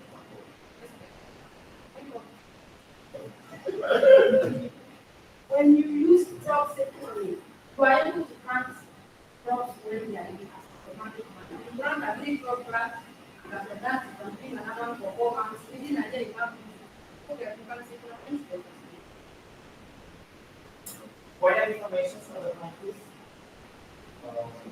Once those ways can equally be achieved through rainfall agriculture, through rainwater harvesting technology. It means that very rainfall you can harvest the water, which you can also use for manual irrigation. So it's not until you mechanize the farm through integrated irrigation system that you can actually achieve that. So rainfall can actually achieve that for you as well. Just one time, you are looking at friendly changes. Sometimes we find that within 4 years we have no rain event. So we cannot just sit there and think that the rain Within 4 years. Yes, in our country we are even saying 5 years before. Another point today is that What information? Thank you, Mr. Chair. Like we say, we recommend irrigation. She certainly has to important skills where you can follow. So we are saying, we can't do it the whole country.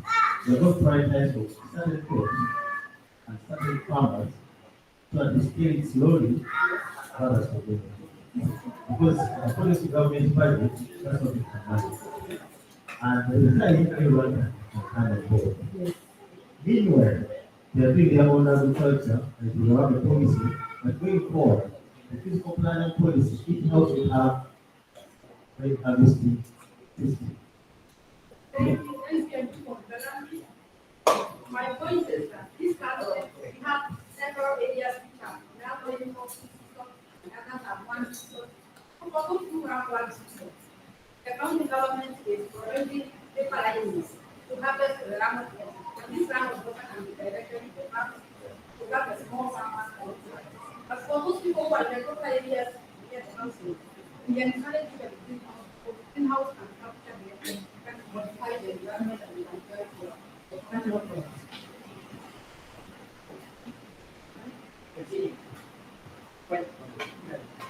If you get irrigation, enough water and sufficient enough to go about water and irrigation.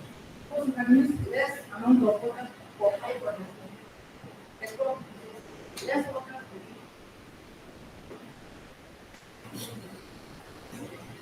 We are also talking about the value of high value crops. There are those high value crops like the one you are talking about. That was plant for everybody. You don't have enough. And because some farmers are Thank you so much. So we are now welcoming the second speaker.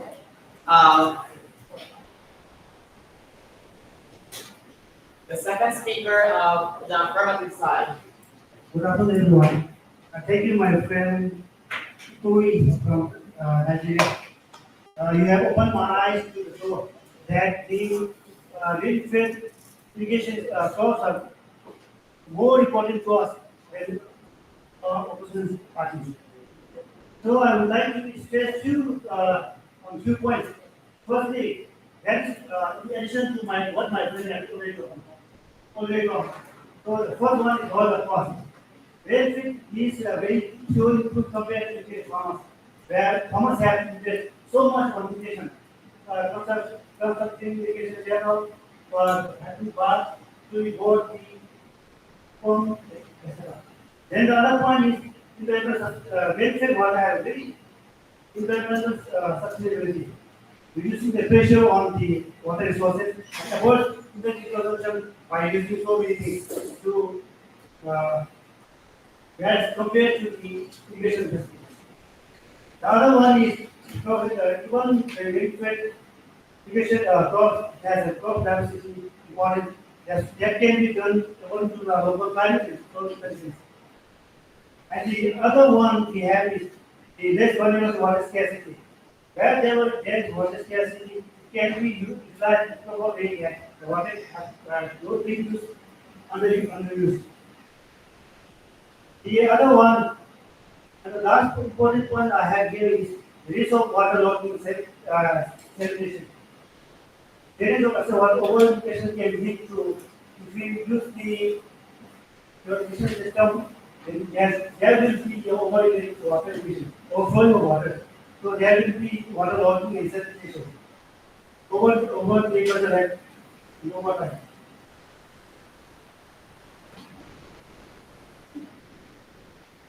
So with this, I think whatever the point I have said, I have related to my countries through my experience. So I support my group to go with the rain-fed crop system. Thank you.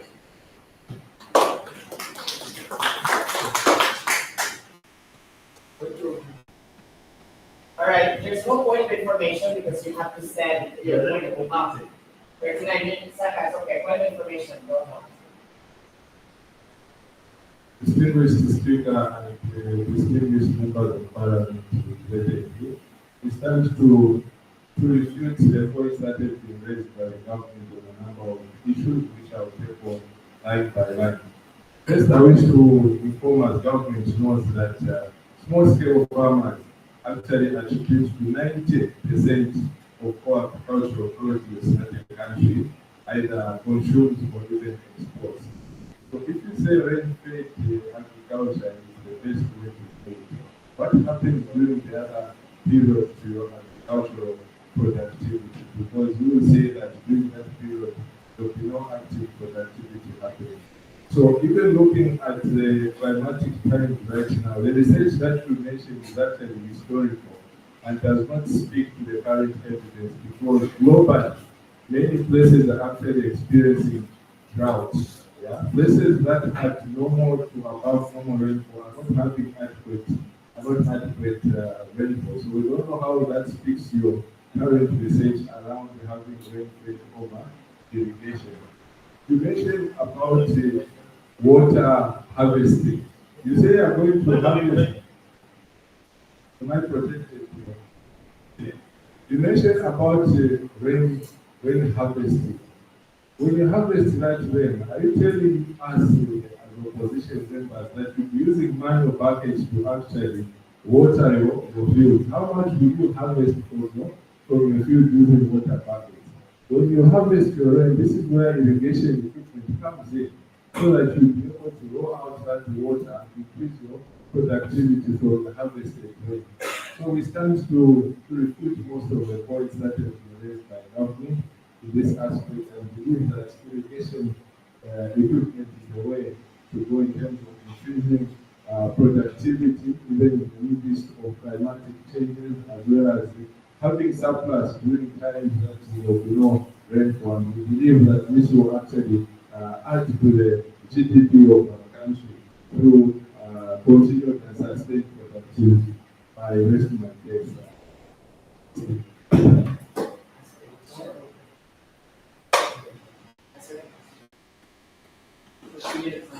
Thank you, my dear friend. Thank you very much. I just wanted to talk about rainwater harvesting. And when I say rainwater harvesting, I'm not going to build a building. So once rainwater harvesting can be done in a very small area, so that we can have a very small pond and we can have the itself. You not need to build like a building itself. The first one is that. And the other one I wanted to stress is if we use the irrigation water system, then my country is named as serious country. If we use that system, there will be a disadvantage in the community because of the water using groups. Because that was my experience in my country. I saw when doing the training of festival, people tend to have so much waste regarding the not being able to handle the water as they need. That's all. Once you have this water from there, the moment you start to use that harvested water, it's now easy. The which method you are using is called irrigation. So, and disputing your whole use facility. Thank you. The question is that if you're using irrigation method, what's the source of the water for irrigation? Is it rainwater? Is it rainwater? If you are encouraging irrigation agriculture, what is the source of the water?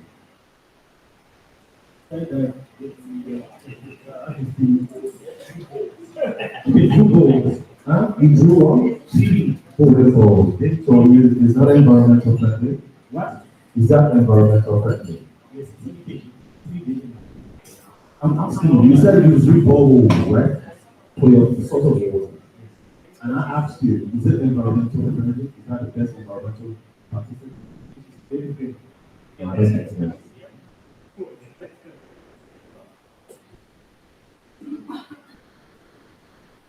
You are. I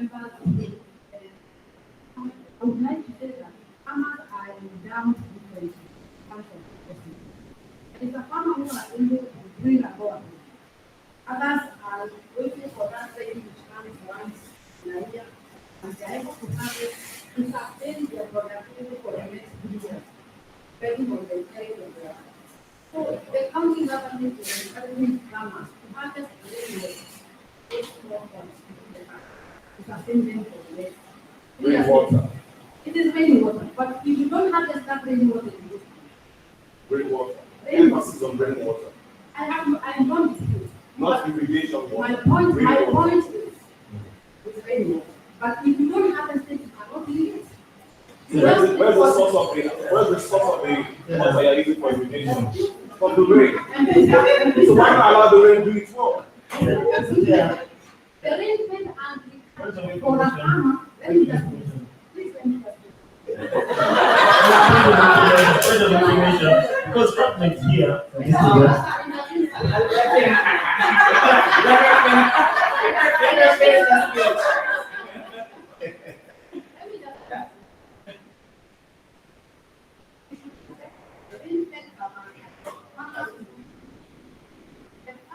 Who depend on anything. They just wait for the system for us to have. I don't think that. So farmers will start saying, if you are sent to plant, and you go and do bread and waiting for the rain to start, you just plant your seed. But there is another farmer who is waiting for this rain have the landlord from the past. Even from the road. And as well, he planted in the past, but he's harvesting the excess. Because if you don't have it, that's what the neighbor was township. So this rainwater is the one we are going to use for irrigation. But I'm just in the other farmers who have more resources and they can have farms. Thank you, Madam Chair. I think what the government's recommendation, we will have a policy for open land. In a short time, 1 to 5 years, let's use rainwater harvest. As we train our extension workers on irrigation, doing your boreholes or waiting for water issue. So in 5 to 10 years, we can come up with this as well because of this. Right now, for the past 5 years, let's concentrate on this. Very clear, harvesting, work on it.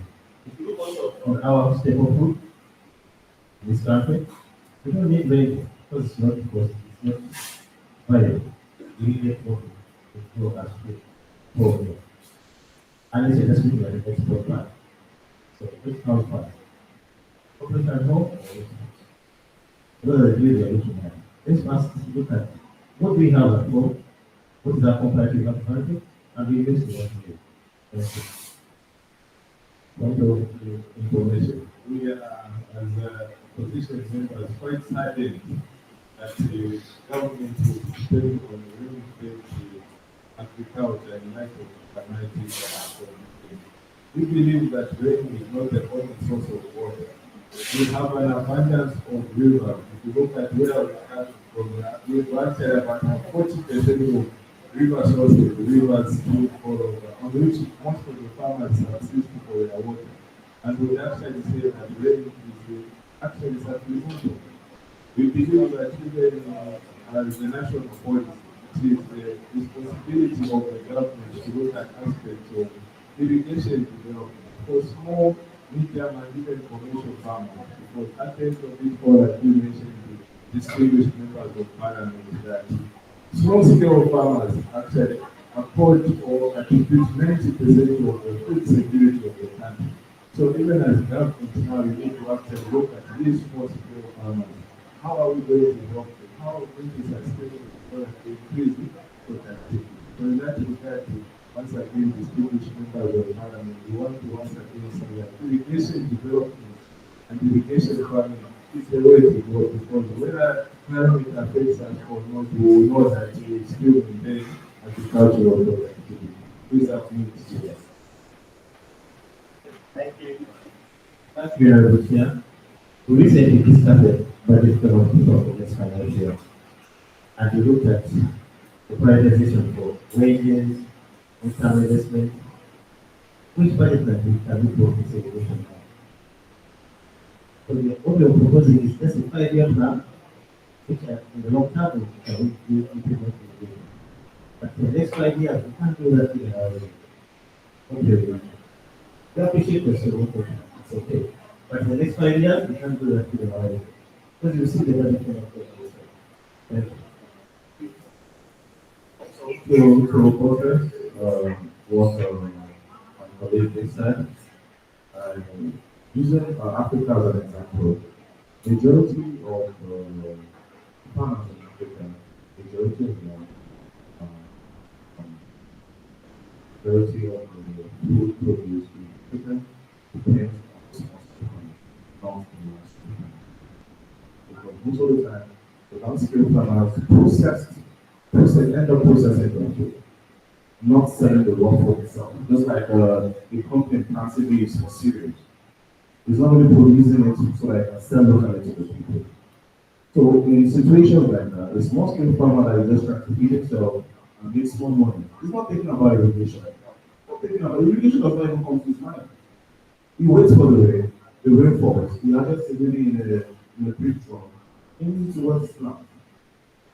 So using Africa as a case study, African governments, I wouldn't want to say they find it difficult to sponsor irrigation, but there's limited resources to start pumping into integrated irrigation system, building this, building that. They want easy, cost-effective, fast and reliable solution.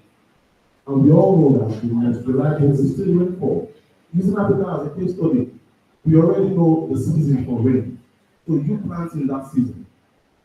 So I think for me, rainfall is still the best and should be encouraged.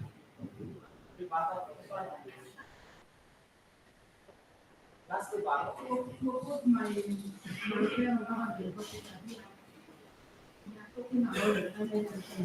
Yes, we knew that there are seasons those many years ago, but now that's really gone. And there's so much in you are waiting for it to eat March. And now the end is coming even in July, or sometimes there is no person. So that's where we are still. Because if that has happened and you've seen that, if a farmer has planted maize this season, that maize cannot even take them to the next season for family. So that's why we are getting farmers. However much you want to be at a comfort zone of what you used to do a practice like that, farming is association. This is our association. From what we need to something new, and we have to learn new methods of surviving. Because these are we are not getting it. So we need to move to other technologies that are figuring us. Thank you. All right. Last rebuttal for this program. Thank you, Honorable Chair. Madam. Some is not kind of a way for practical knowledge. Where we verify all the surplus of food produce. People take us through this is going to be well. Okay? So, the budget always very supportive. But so we make sure that all the farmers come into a system. To produce food, to buy at the farm prices, and then store as it is. And take us through the season. As you work on this one. Hope that's what's here. Thank you.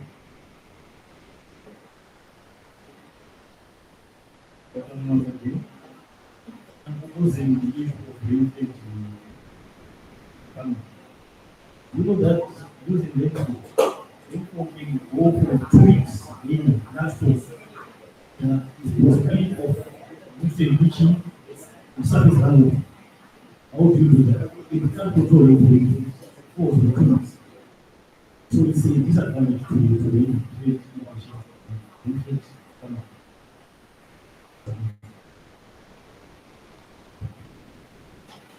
Yeah, I also want to support the honorable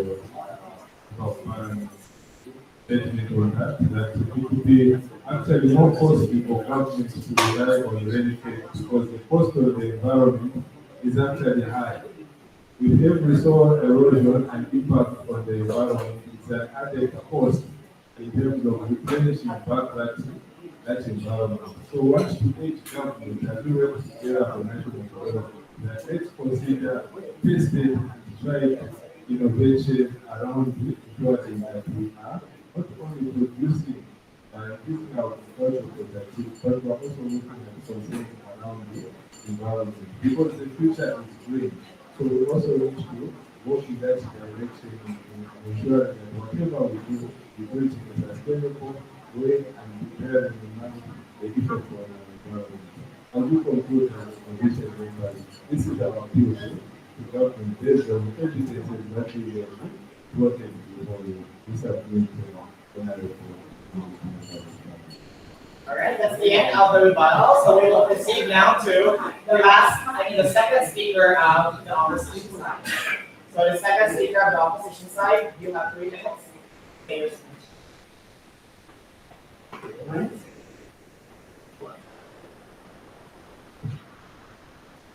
So we are now the second speaker of the opposition side. 3 minutes for the. No, that was rebuttal and point of information. And then you still have your one last speaker and the rest of the Yeah, I think honorable distinguished members, our points have already been highlighted in most of the arguments around irrigation farming. I won't be repeating most of the points, but what is clearly coming out is that with irrigation equipment or irrigation farming, the environment is scattered for. We will actually be looking at with irrigation farming, we increase productivity. In this case, our communities, our livelihoods, our people, even more resilient to climatic shocks I think that we will always ensure that production is going on. So in terms of water efficiency and usage, as our question on the paper was quoted, we believe that irrigation farming really represents the best alternative in terms of using water efficiently in light of the climatic conditions. And to take the cost of rainfed farming, that will not be really in the best interest of environmental sustainability as well as in enhancing our social activity. I believe that most of the points in our ongoing discussion are very important. Yeah.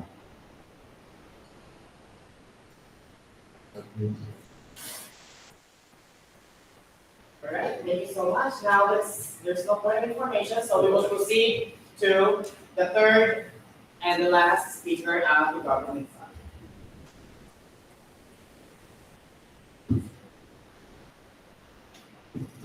Again, if you want to have your point of information, you have to raise while the speaker is doing a speech.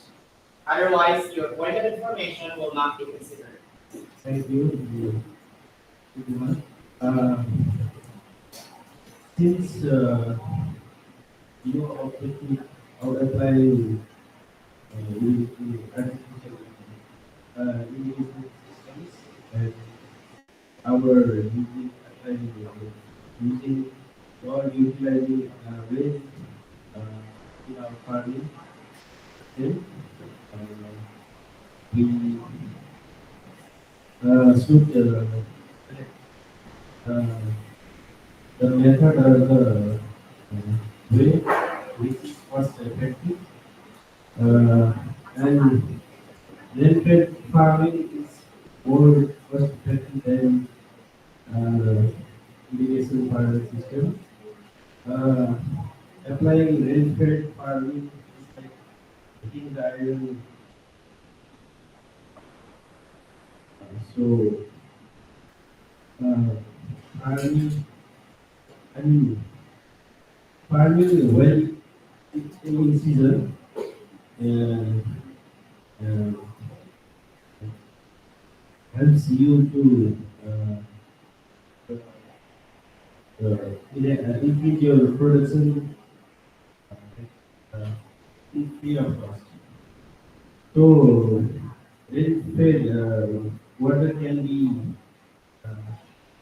additionally managed by several techniques like ocean conservation and dry seasons, water harvesting techniques. You can even apply irrigation methods.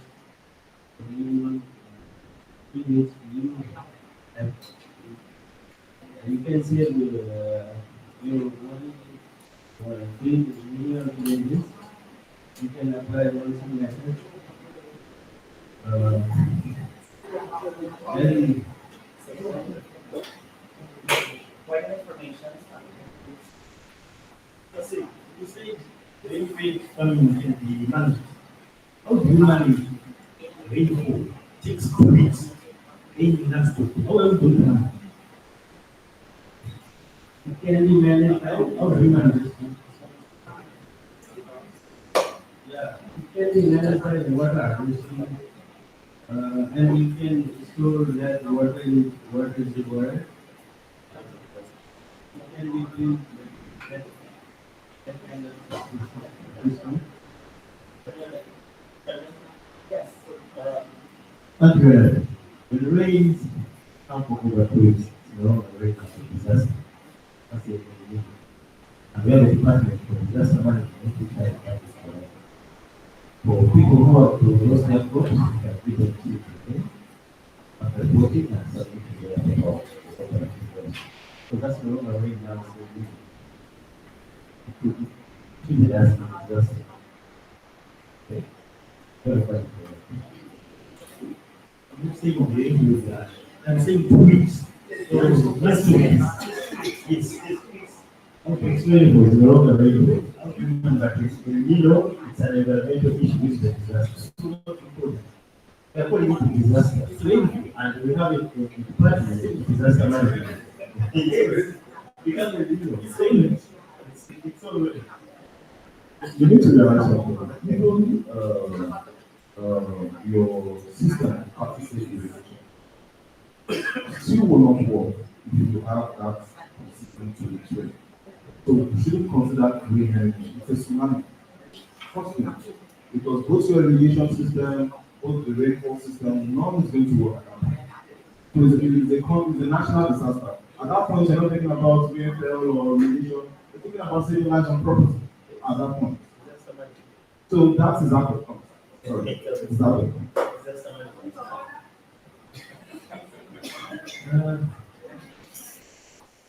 Good acknowledge that when rain are heavy, it doesn't give a weather that means the issues are in there. This is the time now just to work and harvest for future use. Because even if you are doing irrigation and there is nothing, you don't open your irrigation system, but you close. And those are the things.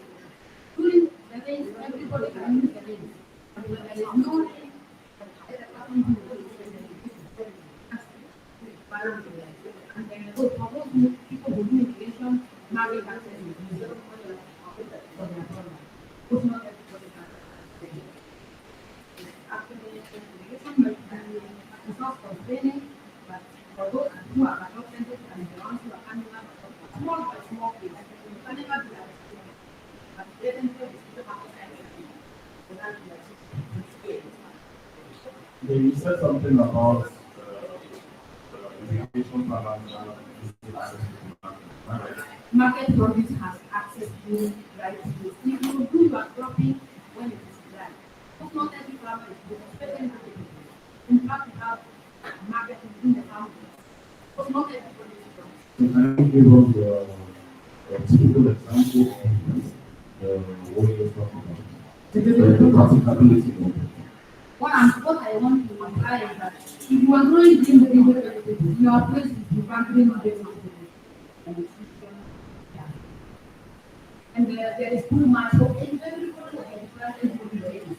You find that there is one per harvest and nobody is planting, or you are planting.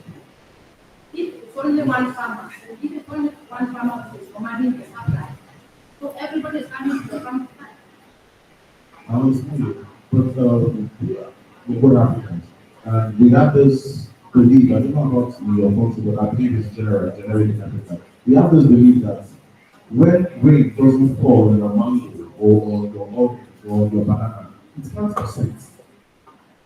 So are you telling me now at that point your irrigation farming is the best at that point? When you have to put the green. Let me give an in the rural arid areas we call the rural estate area. We have people who are practicing and there are those people who are growing melons in the middle level of the country. The melons from the middle areas are not sweet as the ones in the lower upper areas where there is heat and drinking the cold water because the heat growing in the areas that include the mangoes and the oranges. But when it comes now to the dry produce, if you grow the melons, the dry areas, the vegetables, when it comes to vegetables, we will use seasons, especially when it comes to this. But vegetables grown during the dry weather are pests. Pests are too much. That is when now you have to know how to use the right IPM method to control that pests. So that is when too much pesticide to control your pests. Thank you, Madam. I think you're going to give the right system one for farmers. But really, the farm pieces of the vegetables, we shall come up with how much value it is. That's value to it and to power for. We can drive Mawiki, we can drive all these things. So that actually you the question. The proposing folks, which are not in line of the particular. The respondent is the error, which is expensive to the partner. Do you have any bilateral agreement? The bilateral agreement is possible. So as you work with the bilateral agreement, it's expensive errors. This answer about It's not only the 5 years strategy. We complete that. We have 3 years of about time. But in the next 5 years, can we work on what we are proposing? Also, According to what the statistics, we feel that now government is running away from the root of the matter. Yeah, I think the points that have been quoted on our end are what is core principles. Government is now trying to go outside of the box. I something to say.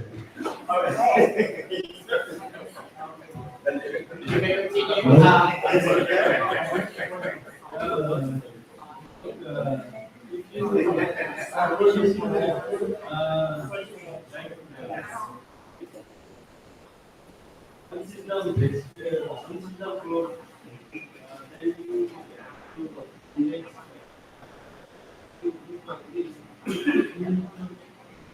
Based on having all the money, if you are selling it, so profit is almost the same as this season.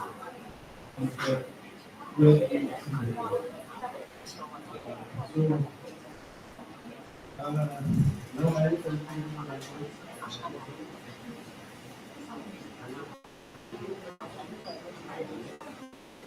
I have continued my business with that.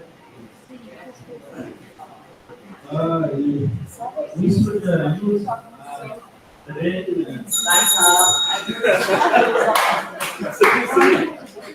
All right, let's welcome the last speaker from the opposition side. Thank you so much. The last speaker, the third speaker from the opposition side.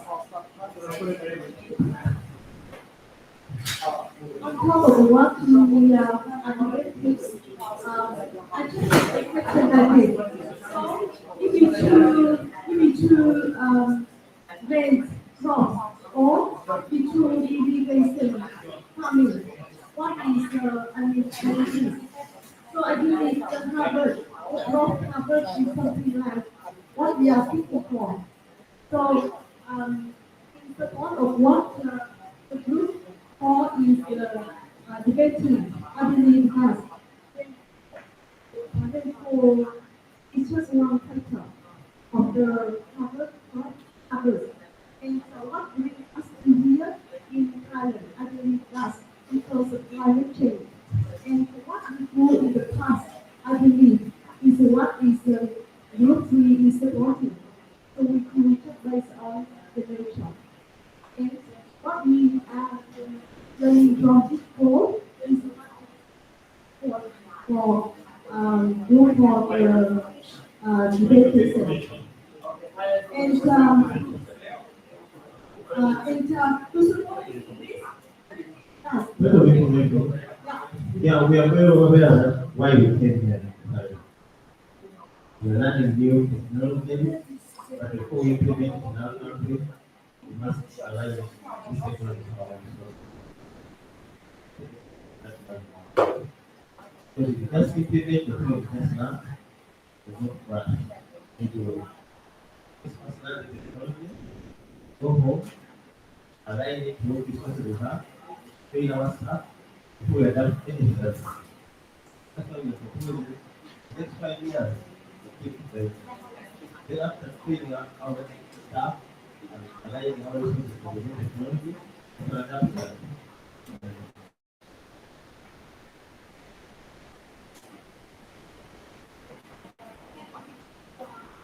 some main point.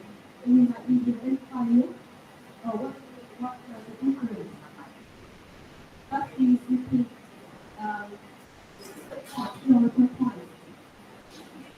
Yeah, what we are looking at, not only just kind of strategy to adapt our new technology. The public, given the climate change, we have to go to innovation. But given our resources, we can't manage now. We are here training, so we need to first go back home, train our education workers for the new technology.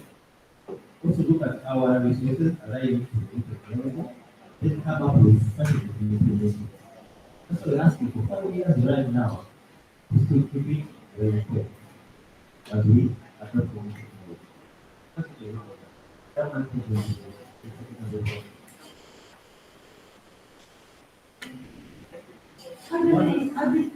I mean, strong cover is rather than productivity. Outlook focus quite a lot because as you can see, the nature of the benefit is not fair to all countries in the world. And as you can see, I think the best practice on innovation is coming to be Israel. So they do not have any like agriculture, nature, and agriculture based on nature. So that it can do up is very important agriculture to the world, in the world.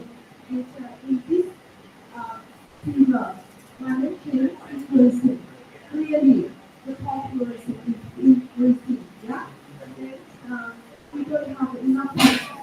And then climate change is increasing. And you can see how is the productivity. And that's based on technology and innovation. Farming is one of that.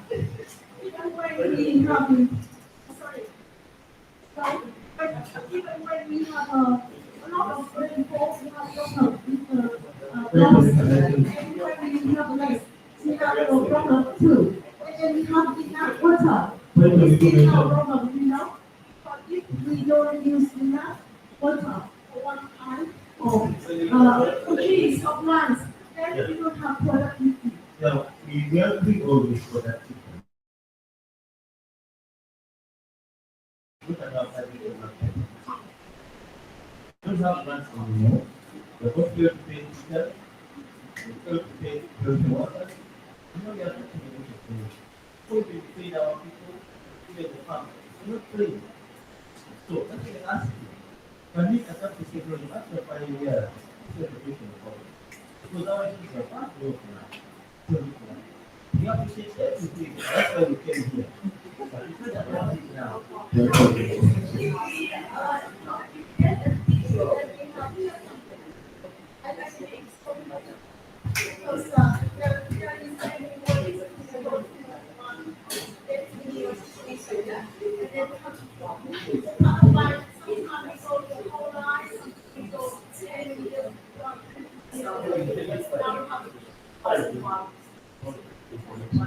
All of the core members of parliament, I think this discussion has been closed.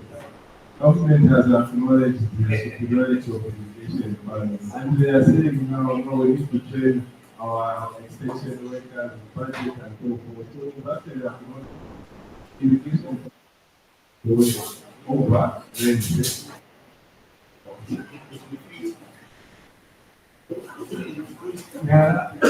I'm very sorry to say that our opposition party has some hearing problem. Since 10 to 15 years, we have been talking about the advantages of irrigation. Still, they are not convinced. For us, we will never go for irrigation channel because we always stick on to the railway because your construction of irrigation projects can have a expansion of communities and the sort of traditional land use. So you might have shift from that place to other irrigation canals. My friend, you still are of the same rule. You are still relying on limited farming. What do you mean when you say you are using new technology? Without the use of irrigation. That does it. In my area, my region, you know that the type of irrigation and it has costs take this water. Ten farmers also can combine to meet some community that is community costs. They contribute each other to use one source of water. And the community face that problem. Each one gets the return cost. Combine difference. That's climate smart. Thank you. Thank you. Cecilia, what I would like to ask you is, your position is very good, right? But the question is, this. First of all, from what I can deduce from the proposition, you are more like trying to shift the small scale farmers that depends on rainfall for to an irrigation type of system. My question is, Who is going to fund the design and the building of the irrigation system for the small scale farmers? And don't forget, these small scale farmers account for more than 60 to 70% of the food crops in the country. The small scale and the large scale farmers that produce bountiful harvest, what is their contribution to the food production in the country? So these are the things you need to look at. And also, after funding the irrigation system, you need to also understand that the irrigation system needs to be maintained for sustainability. It means that there's a point in time where the plant will start to wear off.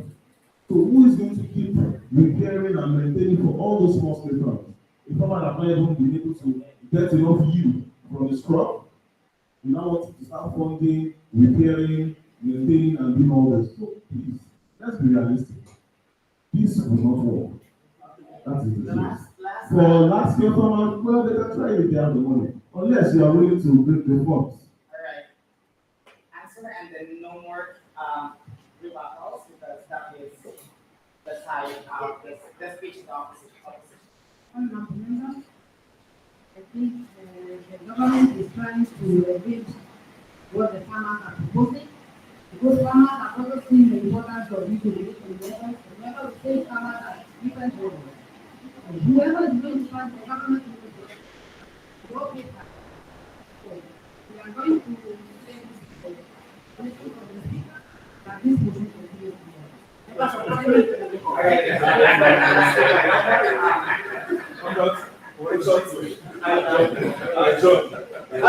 so there you go, ladies and gentlemen. That was a very nice conversation. Let's give him a round of applause. Let's give ourselves a round of applause. It's like a Senate, a real Senate hearing on a certain project. Okay, would you like to say your stance and who do you think would be the winner? Or we will hear first, since we have audience from Group 1 and Group 2, based on the arguments presented by Group 3 and Group 4, if our audience, let's say, they are the officials in the government and you are the farmers, who do you think is the winner on this conversation, on this debate? So you have there Group 1 and Group 2, scan the QR code and give your vote. So Group 3 and Group 4, you are not allowed to vote. Only Group 1 and Group 2. Based on the reasons presented by Group 3 and Group 4, you have to show your reasons. I mean, you have to show your vote. But definitely, we also have our stance here as the chairman of the debate. No convincing. Let your reasons convince the winner.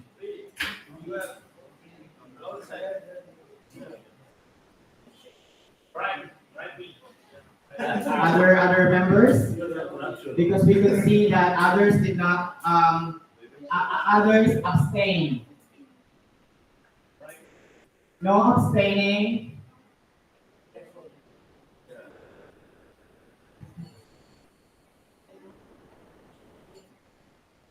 Yeah.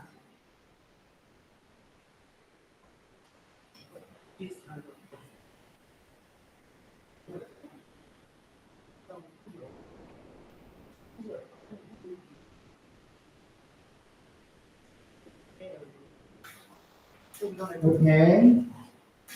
Cast your vote, and who do you think, based on the reasoning that we had from Group 3 and Group 4, who do you think is the winner of this? Yeah, that the government is Group 3 and the opposition is Group 4.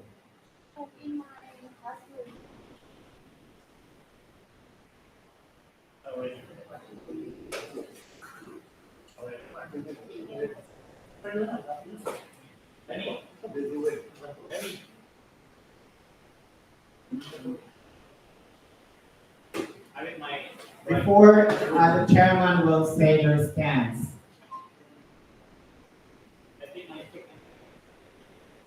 Not you.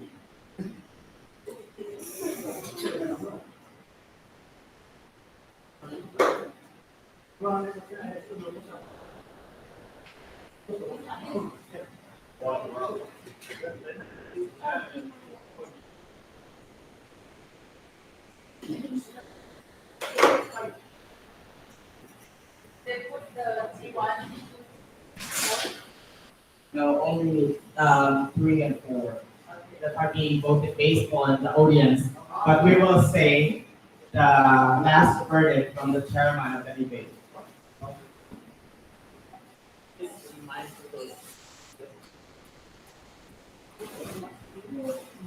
Because I think others did not pay attention closely to the details of the debate a while ago.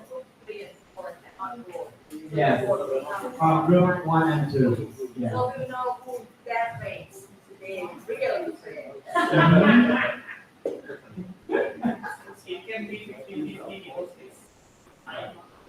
50-50. So when it becomes 50-50, it will be the chairperson who will get to decide the winner for this debate. The verdict will still be on the side of the chairperson. Or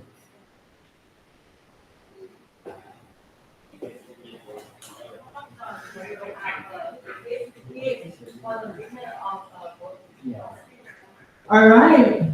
So I guess everyone already casted their vote, and based on the vote, it looks like the government side won this debate. But it's not yet the final. It's just on the pulse of those who are actually paying attention and those who did not. And those who are friends and are not friends. So there is a subjective casting of vote. All right, let's have the verdict. Let's start with Dave. All right. Now when it comes to composure, both teams, showed superb composure, and it is actually great. Now, when it comes to organization, let's go for the government side. For the government side, the government was able to point out important matters like the cost efficiency regarding on energy. And when it comes to some rebuttals, they were actually able to turn the table with the question about the source, the source of water, where does it come from, and then which made the debate more intriguing. Now, for the side of opposition, the opposition, however, was able to point out important factors related to crucial points regarding irrigation farming, such as drought for long periods of time, and presented feasible solutions. They were also, the opposition as well, was able to point out the weak points of the argument of the government rather. Take for example, the implementation on how rain-fed crop system will be done. And also, they were able to they pointed the accessibility of the water, precise examples and methods to counter problems that may arise. Now, for the side of government, what I noticed is that they were able to make rebuttals. However, they failed to expound specific solutions to match with the recent issue. Remember, we are talking about the recent issue, which is climate change. And it is apparent that the members of the government are not making any actions for the adjustments that they need to make in order to match the changes in our climate. So with that said, I will have my vote for the opposition, which is the irrigation system. To add it up, it was with all the reasons presented by both parties, the conclusion was that affirmative side is actually siding towards the ideas of the opposite or the opposition side. And it is really a fact that they had cited most, the opposition side, cited most of the crucial points why they opposes rain-fed system. In the fact that aside from the climate change, they are actually trying to give solution to the food security in which the government side failed to do so, or the affirmative side failed to do so. They are much concerned of the training of the staff of the 5-year long term, but never presented any solution to that. However, the opposition was eagerly planned out what are those steps that they will carry in order for them to successfully implement their ideology towards irrigation system. And even though they turned out the table by saying about the source of the water, they also able to turn out, made a comeback by pointing out that it's not only the rain that you could get for the system. Rather, there are rivers and there are other waters that you can collect for the resources. So, it's clear as the sun that my point and my vote will therefore go to the opposition side. So, the winner for this debate is the opposition side. Good job! And it was really a heated argument, and you have presented a very good idea. So with that being said, we will be presenting to you the prizes, which are a symbol of Thailand's culture. So let's start with the first winner coming from Group 1. So Group 1, please come to the front to receive your prizes. Stand up. Everyone from Group 1.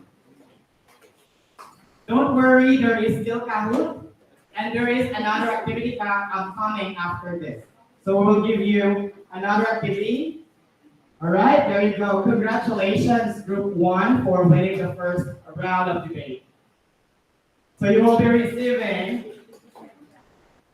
one authentic and significant item from Thailand.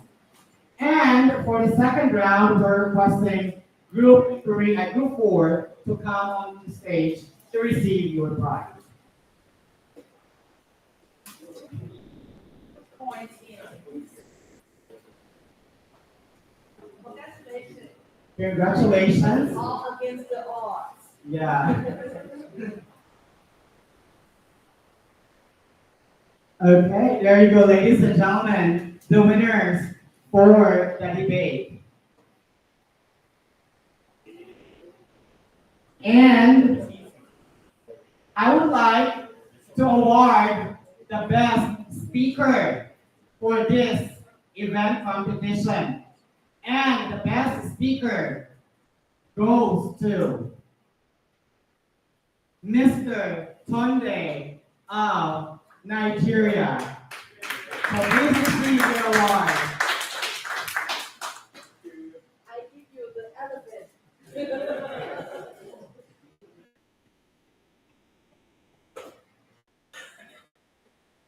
Thank you so much. So let's give them a round of applause. There you go.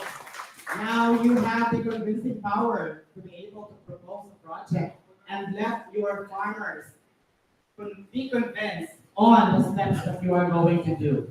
So it's time to spread the word. All right, I will give you 5 minutes to freshen up. We have water, we have coffee, because the next activity is a creative. Yes, I think I will give them just a brief adjourn for just to brief themselves for the reasons, because you will be needing your brains again for this activity, which is, I think, will enhance more of your creativity. So this day 3 is actually, day 2 is actually creativity in motion. So we will be having that. Day 3, right? Yeah, Day 3. So this day is developing your critical skills and creativity. So while waiting, while having a rest of 2 minutes more, please distribute the paper to them. I hope that everyone is still cool with each other. This is just an activity. I hope nobody takes this personally. We are all here to learn and we are all here to enjoy. A few friendly reminders, everyone. They enjoy collecting items.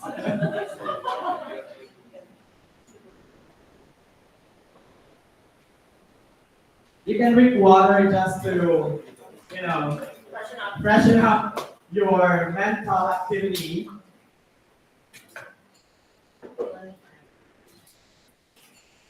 All right, I want you to divide your paper into 8 columns in a lengthwise. Do not write just like this one. You have to fold it into eight folds. So you can start with folding it into half, and then another half, then you will have 4, and then fold it into another half. So it's like this one. In a crosswise, you have to fold it half, and then fold it another half,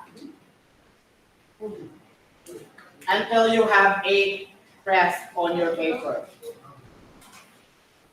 So it should be 8 crests. How many crests now? 1, 2, 3, 4. So you need to fold it more. Yeah. And then you have this, right? And then you have to fold it 8. So I need this thing to make it 8. Okay? And then half it. Oh so you will now have 8 crests. 1, 2, 3, 4, 5, 6, 7, 8, right?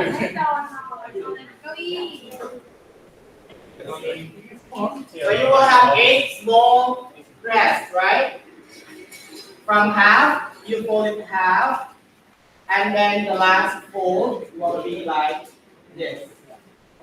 You have 8 folds. So you will have this, right? Now everyone has 8. Now you need to fold it into 5. So this one, you need to fold, make a row out 5. So make sure it will become 5.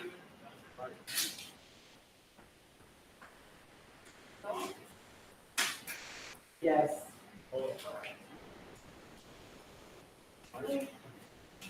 So you have this, right? Yeah. And then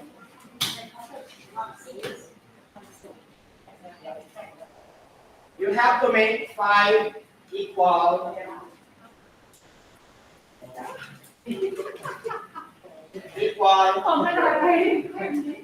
Okay? So now you have to divide it. I think the easiest way is from the smallest. You have this, right? And then just fold it into 5 equal parts. We have 1, 2, 3, 4, and then 5.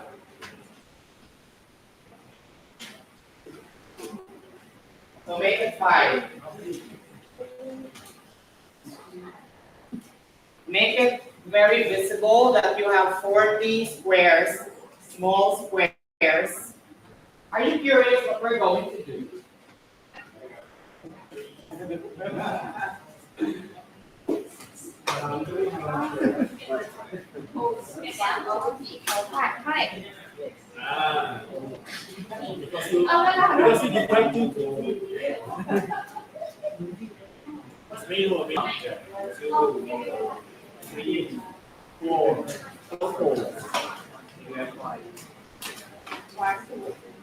Okay, you have now 40 squares.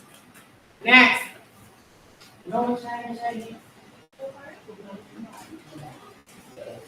If you have now 40 squares, you are going to draw each square a circle.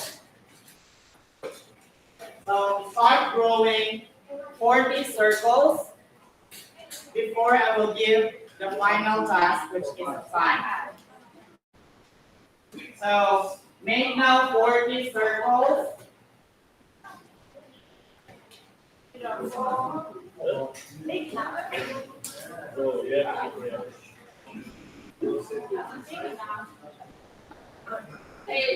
Or you can use the cap of your bottle to make a circle, 40 circles. Use the cap of your bottle to make 40 circles in each square. Get a cap of your bottle, make sure it's a beautiful square, otherwise.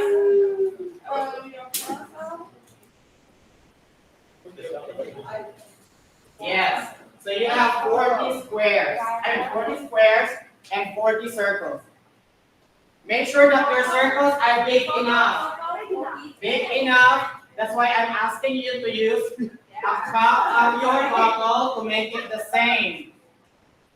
To make it the same measurement.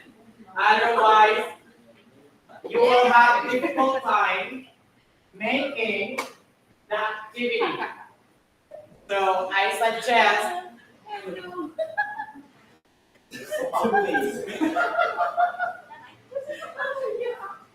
use this one. Use your cup of bottle and then the cap of your bottle, water bottle, to make your circle.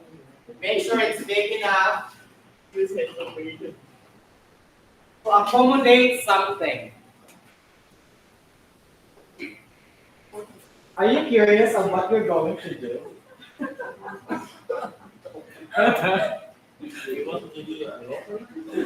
Yeah, we will do a lottery. We will do bingo. Do bingo. The bingo game. Yes. Okay, good. Now we know that. We will do bingo next time. Okay. So we're just waiting for the others to finish the circles before I say what you're going to do.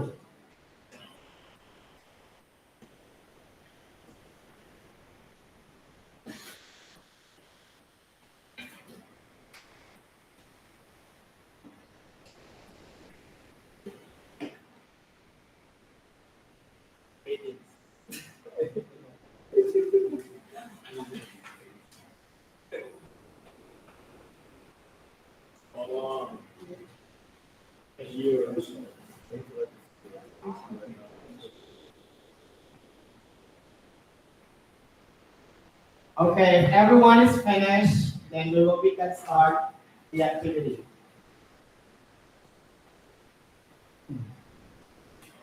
I could see here that you passed kindergarten already.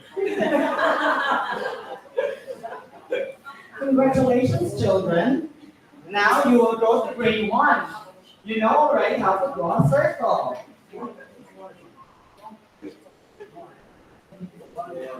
Circle, small circle, big circle.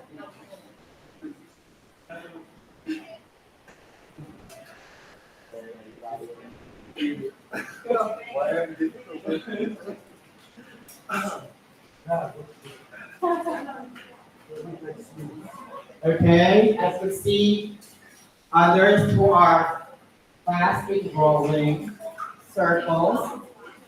So the prize is now a Doraemon. So if you want to get the Doraemon, make sure that your circle is great. Otherwise, you will not get the Doraemon.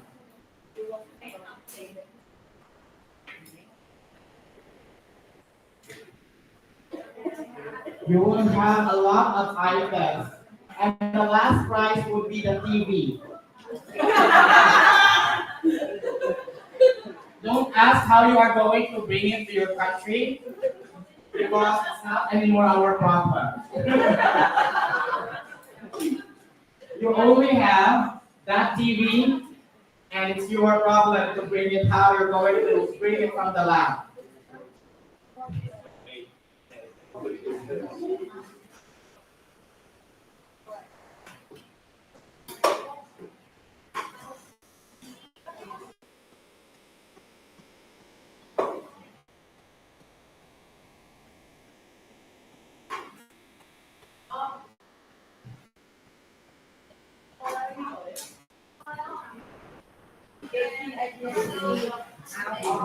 Yes, the key idea of this activity is think out of the box. Later on, I will give to you the instruction after everyone is done doing the circling thing. So most of our participants are now finished. I graduated kindergarten because they are really good in drawing circles. Now we're learning ABCs.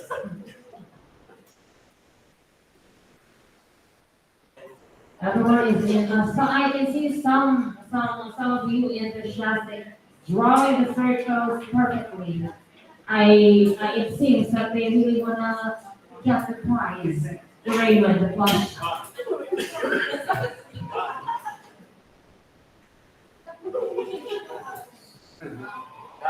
The Raymond is at stake. Oh, great job. They have perfect circles.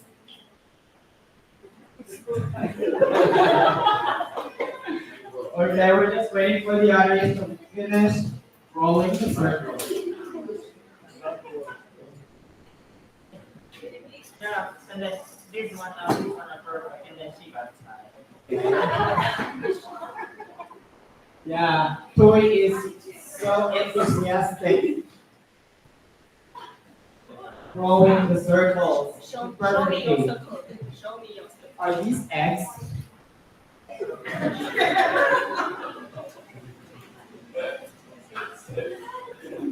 Now Dule has changed his mind. He wanted the Raymond. After winning the staff board this morning, Sidley is trying to eye on the prize.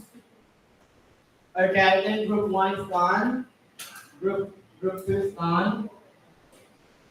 Group 3, we still have one more person. Group 4, we have one more. A competition between from the country, healing in Zimbabwe and Bhutan. Who's gonna win?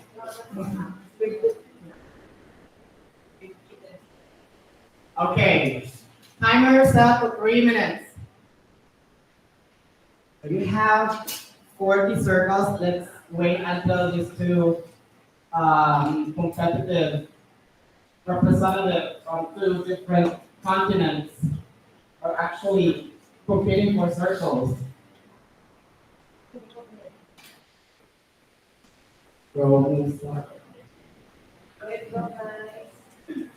Finlay, go.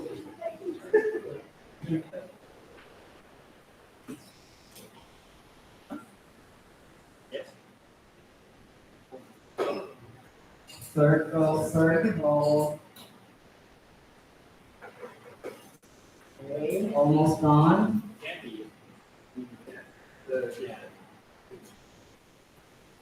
It's a nice exercise of our hands and eyes.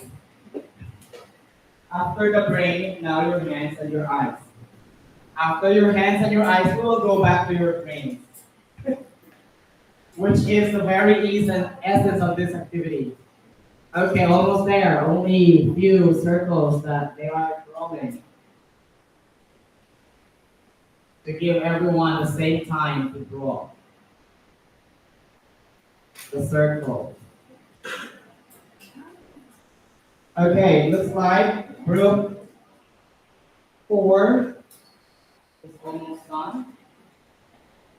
And group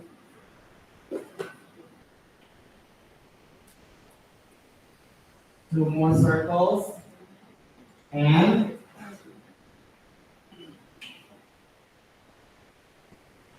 are you ready? Is everyone ready?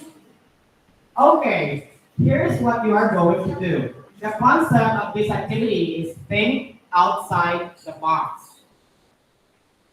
So you have 40 circles and you are going to draw anything inside that circle, and that drawing should fit in that circle alone. So all your circles must contain a drawing that fits any drawing.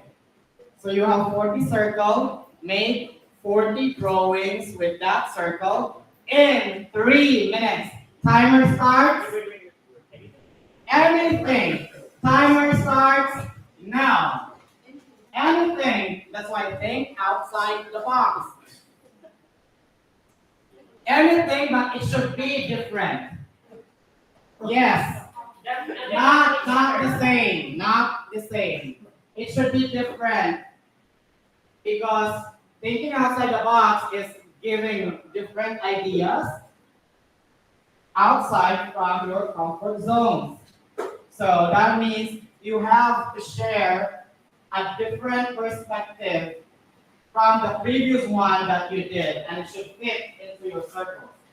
Otherwise, it's not thinking outside the box if you are using the same thing. It's similar to the application of climate smart agriculture. That's why it's smart, because it's thinking outside the box as to what type of practices and techniques you are going to be using to be able to combat climate changing in our agricultural sector. So let's see who is going to go to grade 2. You have 1 minute and 45 seconds. Those who has the most amazing drawings and lots of drawings, you will get Doraemon from Thailand to your home. So let's see.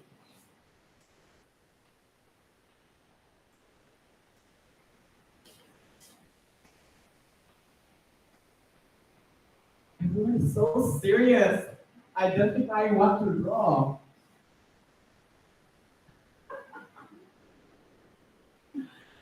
TiCA. 1 minute.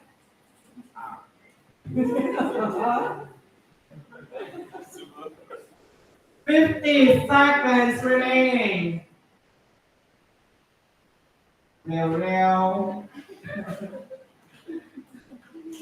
Grow fast, think fast. Let's see. The challenge is you are going to explain what did you draw as well.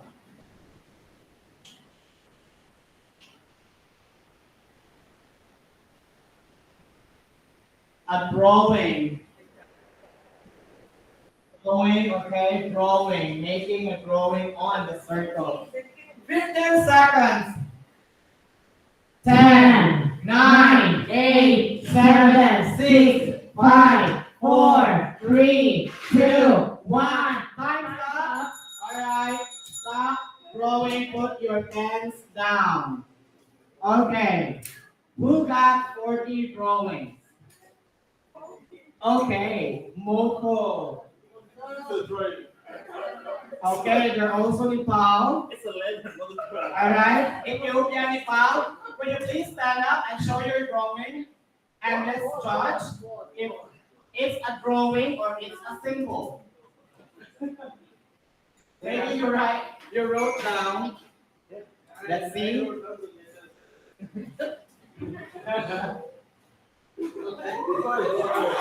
Okay, because I said a while ago, it should be anything but not the same. So the category is the same, which are all letters. That means it's not counted. So we will proceed with the second one. Similarly, so it should be different. That's why thinking outside the box. Let's see. All right, what is that? Could you explain it to everyone? Show it to the front. Okay.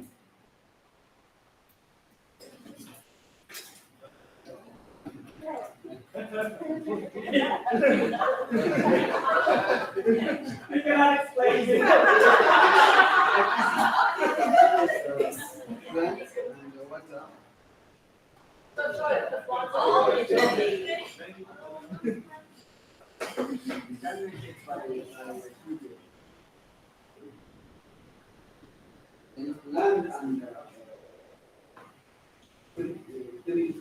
Okay.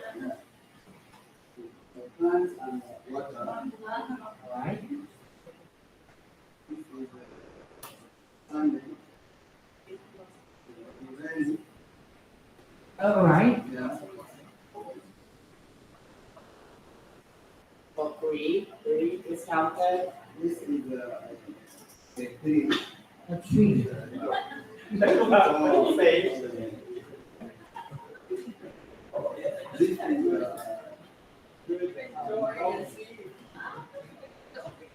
What's that?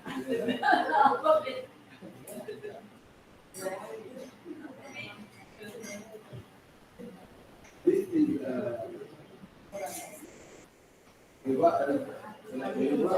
A river. All right.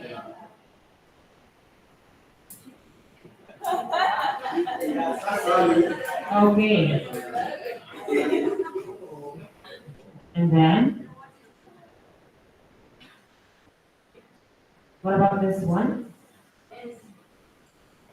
You can even explain his own drawing. Hieroglyphs. Hieroglyphics. It's katana. All right. And what about this one? What is this one?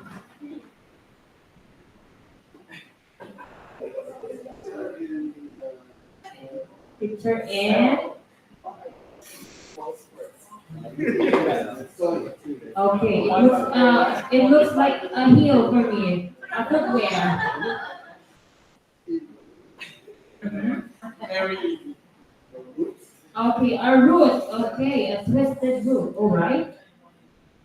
What about this one? A river. This one? Tomato. All right. What about this one? You